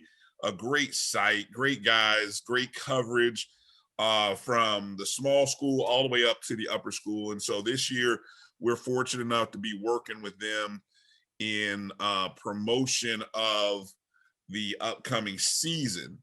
We're basically working off of their preseason top 10 list. We've gathered up the top 10 teams from the small school division, which, just like our poll, consists of what? The NAIA Division II. Is that pretty much it? NAIA Division II and other small independents, U.S. independent conferences. Yeah. Yeah, and of course they have a large. Oh, what? Oh, you're still giving acronyms? I'm sorry. Go ahead. Yeah. NCC. CAA, You're just AII. You're throwing letters out there. YMCA. You're just throwing stuff out there. Stop it. It's not a good look. And so and then we kind of split it up. Day one was filmed and recorded on Monday with the top 10 coaches. Day two with the large school, which is consisting of all Division I programs.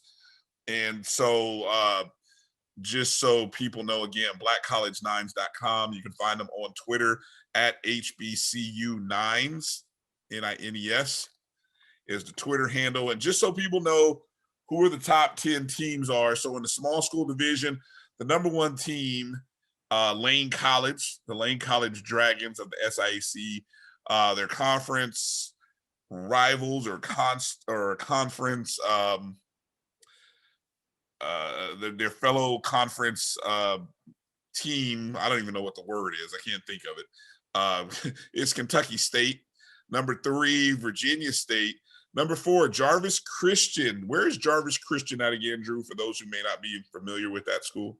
It is in Texas. He said the city in Texas that it is in. It's in a small town that only has about 1,200 people in it. So I could not point it out on a map, though, Ryan. Okay. You've got Benedict College, of course. You got Bluefield State. And that's Bluefield State, people, not Bluefield College. I know that's some Bluefield College made some news over the past week, but it's not Bluefield State. That's an HBCU. Savannah State, Florida Memorial, who you did a great job on the broadcast covering them this weekend. And then, of course, Edward Waters rounds up to 10. So, Drew, give the people just sort of a summary of the small school division, maybe some things that you recall of note, just that whole vibe. How did the coaches enjoy the opportunity to do that? Because these kind of media day things aren't really done for the non-football or basketball schools very often. So yeah, I think the coaches enjoyed it overall.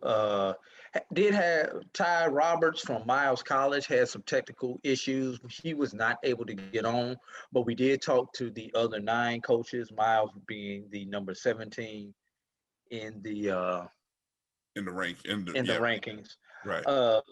Probably the most interesting sound bites came from Selwyn Young of Benedict. You have to go back and listen to it.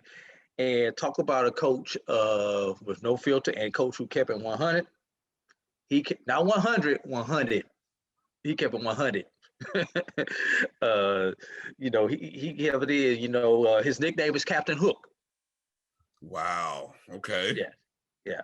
And you know what that means? He'll go get a pitch in a minute. Go get him in a minute. I was gonna say, how do you get that name in baseball? I wonder. Yeah, he'll go get him in a minute.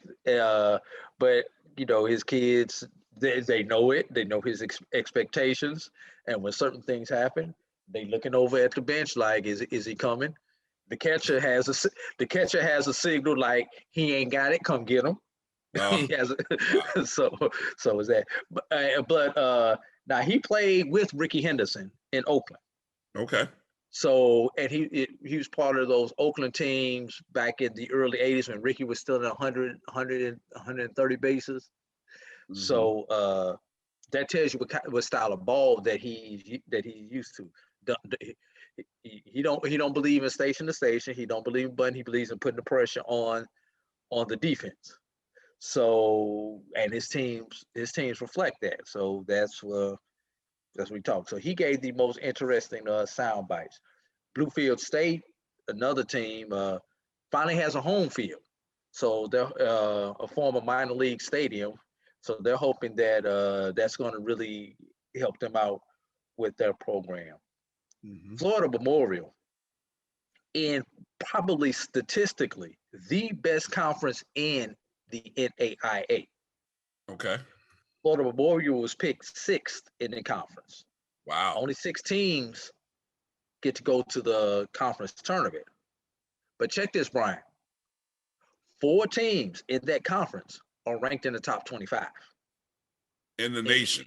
In the nation, in AIA. Wow. And team number 5 is receiving votes. Jeez. And Florida Memorial is not one of those. Not yet. Not yet. They are picked 6. They got a very good, and you called this game Friday night. I believe it was game 1 of the doubleheader. Yeah, on Friday. 2 games Friday, one Saturday. And they got a complete game, which feels like it's rare to say that a pitcher got a complete game. I mean, we see it so frequently in major leagues that the starters rarely go the full distance, right?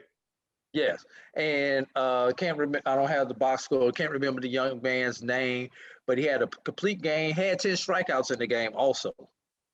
In that complete game victory, I believe it was a 4-1 victory over USC Buford in that particular game, in game 1. Yeah, John Akil Acosta. Yes, Acosta. John Akil Acosta for Florida Memorial. Yes, is the young man who pitched at Jim, a complete game performance. And then if you go to Sunday's box score, if you got that in front of you, Bryan, Saturday's box score, the single game, that was probably that it was a pitcher's duel. Going into the 7th inning, the pitcher from Florida Memorial had a no-hitter going, despite giving up 1 run. And we did not realize that at the time, but he actually had a no-hitter going into either the 7th or the 8th inning. What? When his defense failed him. And Michael and I were on there, and we said this game was going to come down to, does a team either with a leadoff walk that produces a run, or a mistake, i.e. an error. And that is exactly what happened. Florida Memorial had both runs that had been scored at that point in the game were scored on errors by both teams, which tells you the kind of pitcher's duel that they had going. And Florida Memorial made the final 2 errors, I believe, in the 8th inning to ultimately lead to the 4-2 victory by USC Buford. But that one was a great game, fast pace, everything that you would want in a college baseball game. Yeah, okay, so you're referring to the battle there, and I'm looking at the box score for who's pitching for Florida Memorial.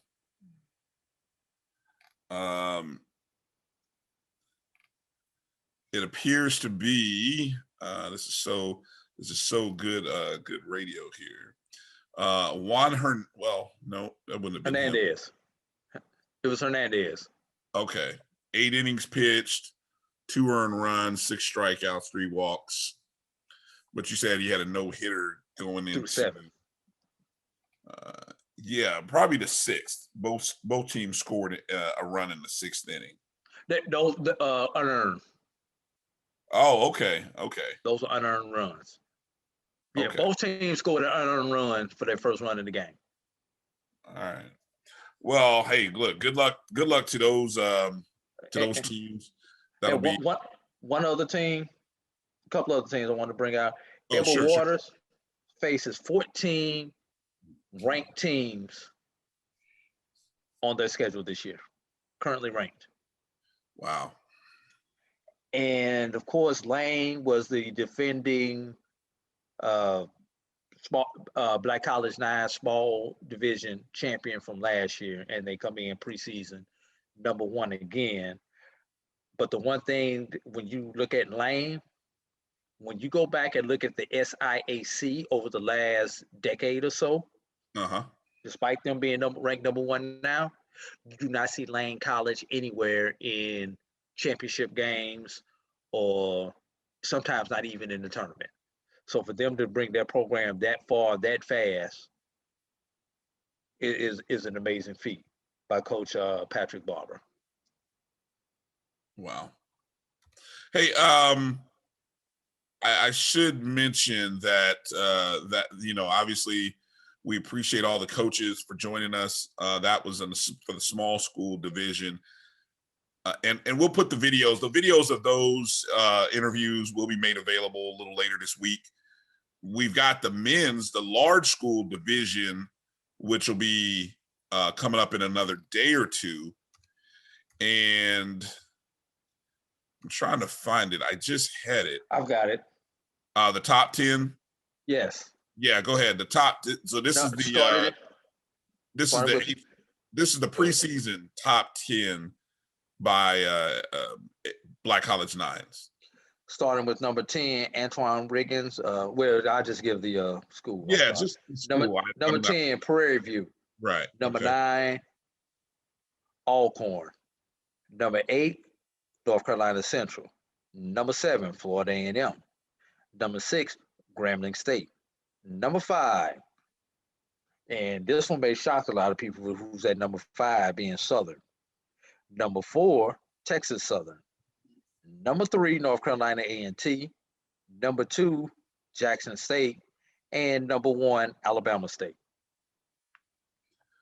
All right, so that's and Alabama State, of course, was the champion last year. 14-4 record, if I recall that record correctly. So we'll be looking forward to that coming up. Just a couple of news and notes in the HBCU baseball world. North Carolina Central announced that it was canceling their baseball program after this season. They will be one of the schools that will be a part of the roundup tomorrow, the preseason baseball roundup. So I'm sure there will be there'll be a few interesting questions revolving that decision. Yeah, that's an interesting story. Maybe it's something we'll get into a little bit later about, why you're having to cut baseball. A sport that doesn't have its own scholarships, or at least every player does not get a scholarship. No, they're definitely, you only get partials. Right. You only get partials. So and if you only get 11.7 at the Division I level, just imagine what the Division IIs and NAIAs are getting. Yeah, that's tough. So anyway, I don't. A very tough. I don't know. I can't say I've seen a lot of outrage or a lot of just general concern or questions by a lot of people in general. And I think that's partly in, people, it seems like more HBCU fans gravitate towards football and basketball. We understand those are the two marquee sports. But we will have to. HBCU should play baseball. HBCU should play soccer. But soccer is what we're missing on. I think I'm hoping that in this decade there will be a turn and a revolution, a sort of an opportunity for these schools to actually be more involved in the sport of soccer. I don't follow the sport heavily, but it's low cost. Really? In my opinion.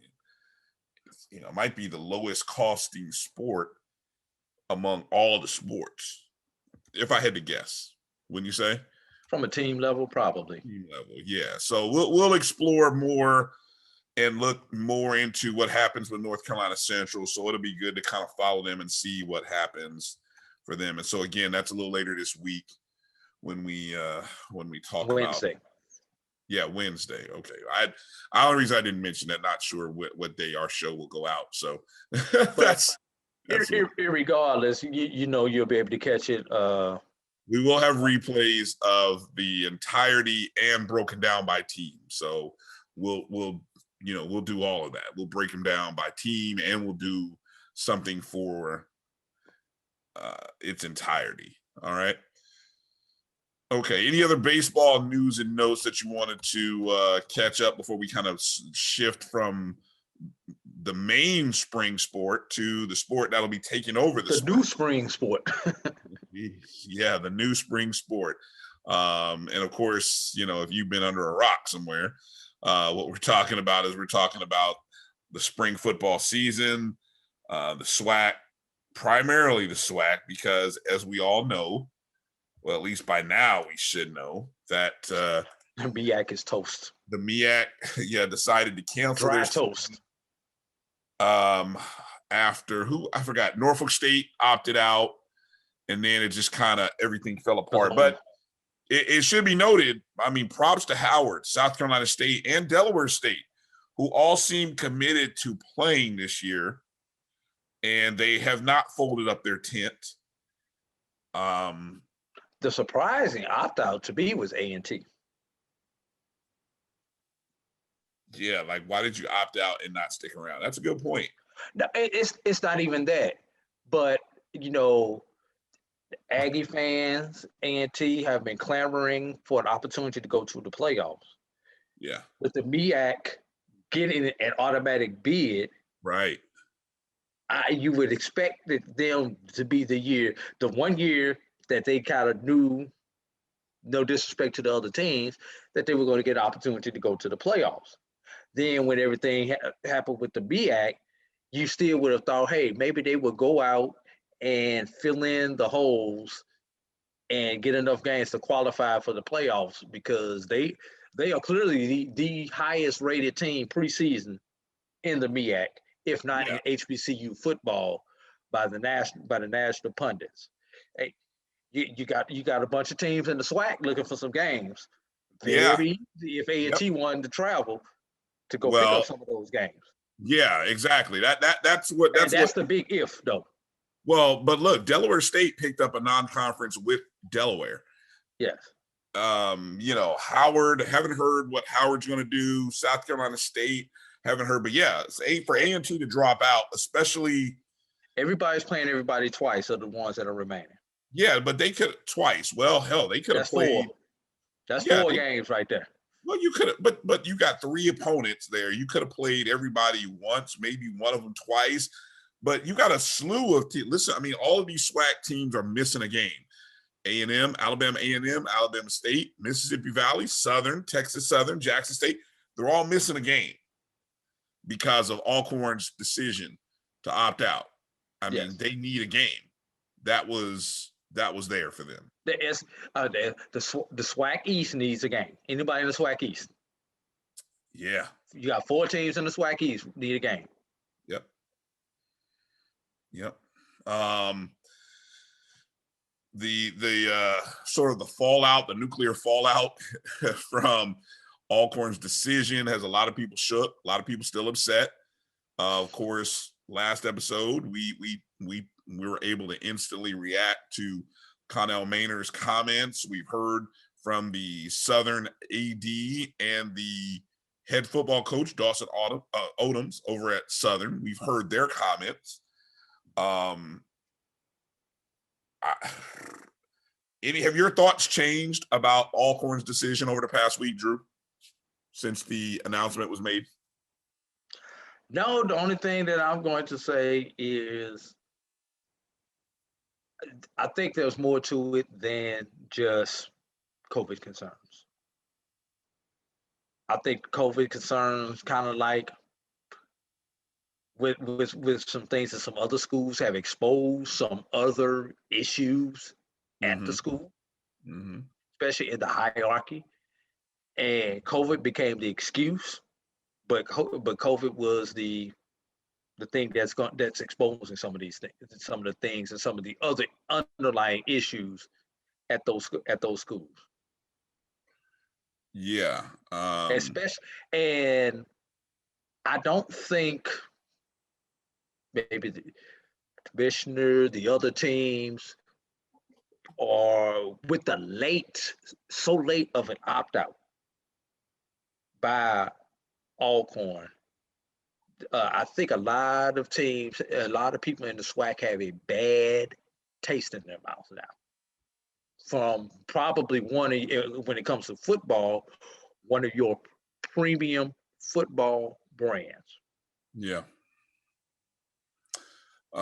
Again, my official stance is kind of what I said last time. I think they chose the wrong language to opt out.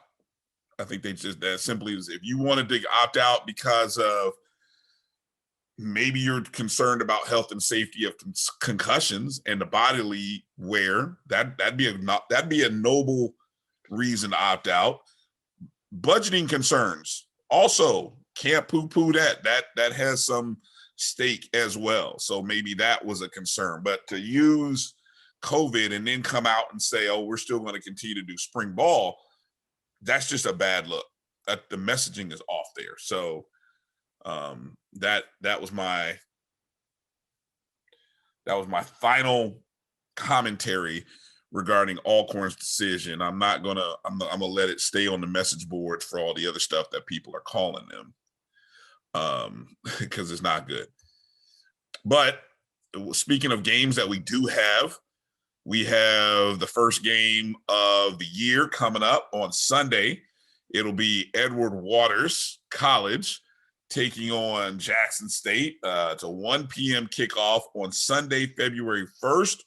You noted the significance of that 2/21 date. That'll be in Jackson. We'll get a chance to see our good people over at Edward Waters on the road, Jackson State. I think we're gonna get we're gonna find out a little bit about the depth chart. I was under the impression a lot of those guys from Jackson State, the new transfers, would not be eligible this spring, but I might be wrong on that. I guess we'll find out Sunday. Biggest question for me, Drew, and our good friend Charles Bishop is in the midst of working on a story for us, so we'll kind of get his takeaways or things to watch for this first game. Quarterback position always going to be key. Will Deion, Coach Prime's son, Shador, get game one starting reps, or will Jalen Jones, who is a 4-star quarterback, I thought he played pretty well for Jackson State last year in his first year of college ball. Now that he has a year under his belt, even though it's a new system, can he outshine the freshman Shador, who has two years? Shador's 2 years younger, if I'm not mistaken. Yes. So Jalen's got that on him. So that'll be coming. Also, Friday, February 26th, Southern traveling to Alabama State. That game will be on ESPN3. So that's a Friday night game. And then the Saturday kicks off with 3 games. Texas Southern traveling to UAPB, Mississippi Valley State traveling to Jackson State, and Grambling traveling to Prairie View A&M. All 3 of those games. All 3 of those games look like they're going to be. So it's a good opening start for the SWAC. I'm trying to do a quick preview. Any predictions? Of course, all the predictions are floating. Now that you don't have Alcorn, most people and most polls or preseason analysts are just automatically pushing forward Alabama A&M, which I can't disagree with. I mean, I think they are definitely a worthy opponent. Remains to be seen what you're going to get from Jackson State and Albany State in the East, and poor Mississippi Valley State. It's just like, hey, we're glad you guys are deciding to play in the spring. We needed anyway, just good to have them deciding to play. But I would have liked, Drew, I would have definitely have liked A&T or Howard or some of these other schools to go schedule one of these SWAC schools, but definitely. But looking here, any no other notes at this time. We'll kind of touch on spring. We talked about doing even a preseason poll, Drew, a top 5 preseason poll. I hate preseason polls. I know you're a big fan of them. So I come to you with the final verdict. Are we doing a spring football preseason poll? Be fun. But Just like with basketball, with these teams staying in conference, how are you going to rate them, especially the MEAC teams? Good point. Good point. And that's why A&T, who is ranked, I have stats site pulled up here. I know they were the highest ranked HBCU. Yes, when I saw it, they were like 112 or something like that. Yeah, they were ranked. No, not 112. I'm sorry, I'm thinking basketball. They were 20th in the 20s. Oh, my page just went. I don't know what I'm looking at here from them.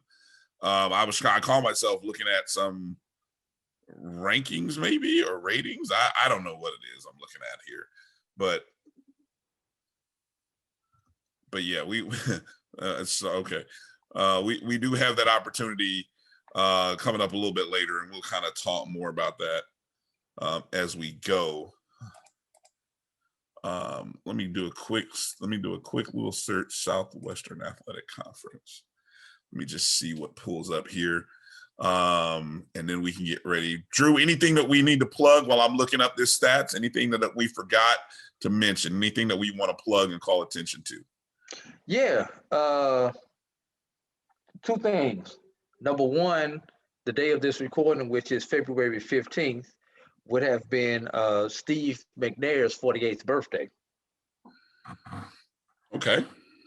So hopefully he will get into the Hall of Fame, which he desperately deserves to be. So we're hoping for that. And also, I'm looking at this article. This is from extrapointsmb.com. And I know you're not a video game junkie anymore like we were when we were in college, Brian. But FCS teams will not be included in the initial relaunch of EA version of NCAA football.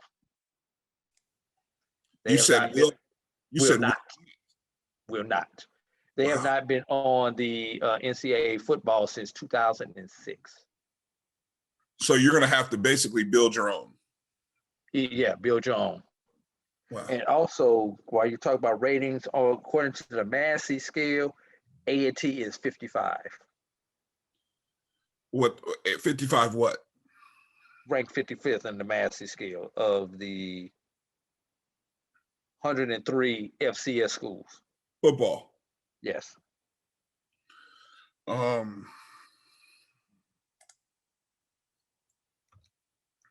Their rankings, they were a top 15 team, but then of course I'm looking at stats FCS. Oh no, this is wrong. This is from Jesus. Yeah, this is current. They're 55. South Carolina State is 74. Norfolk, who's not playing, was 79. Morgan, who's not playing, is 88. Howard is 93. Delaware State is 94. And I'm waiting to get to, okay, here's a SWAC school. Highest rated SWAC school was Alcorn, which was 67. Southern 75, Grambling 76, Prairie View 78, Alabama State 85, A&M 86, Arkansas Pine Bluff 89, Jackson State 90, Texas Southern 92, Mississippi Valley 97.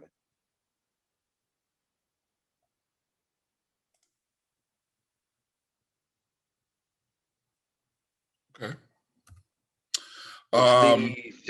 Just so we get it, which leaves the highest rated, the next highest rated team now, where the highest rated team that's going to be playing is Tennessee State at 62, according to the Massey. Okay. I had a graphic that I was gonna that kind of talked about the Let's see. FCS HBCUs not participating in the spring. Yeah, A&T, Central, Norfolk State, Morgan State, FAMU, Bethune, Alcorn. And then the HBCUs currently participating in the spring. Howard, Delaware State, South Carolina State, Tennessee State. And then we've got, of course, the SWAC 9. All right. So look, Howard has already come out and made the commitment. Delaware has, and I think South Carolina State's all in. And I mean, we'll just see. We'll just see what happens, man. At this point, it's a bad look for Alcorn State, but they made the decision, and so it's done. That's all it is at this point. All right, Drew. Good show today, man. Lots of hoops talk. Nice job again with the baseball work. And that's going to do it for this episode. I don't have anything left to talk about. I think we've covered it all. Want to remind folks, make sure you are tuned in, checking out Dr. Gaville's Inside the HBCU Sports Lab, Tuesday night, 7 p.m. Eastern, 6 p.m. Central. Of course, you can always get alerted to his show and ours if you have the Jericho Broadcast Network's app. My JBN or My BCSN is how you find us on the Google and Apple Play Store. So make sure you download that app. Again, one final call, one reminder, you're listening to us in a podcast form, or if you're watching this video, like, subscribe, share. Again, like, subscribe, share. Like, subscribe, share. That's it. Simple formula. And then the last S, go support. myjbn.com/support is where you can make a donation. A cup of coffee. There's two of us here, so I like mine, non-fat, white chocolate mocha, grande. That ain't coffee, man. Black with about four sugars or 4 Splendors. I'm so it's that's a 99-cent coffee at Circle K or $2.97 at Starbucks. I got a tub of Folgers sitting in the kitchen. Oh God, Folgers. Yes. The best part of waking up is Folgers in your cup. All right, Drew, that's going to do it for this episode. Make sure you're following us on social media at BCSN Drew, at DRB365, and of course, my BCSN 1, the number 1 is where you can find us. Instagram, Twitter, Facebook, social media, www.mybcsn.net. That'll do it for this show, Drew. What do we always do about this time? We say, peace out. I holla. But my beats, they are hard.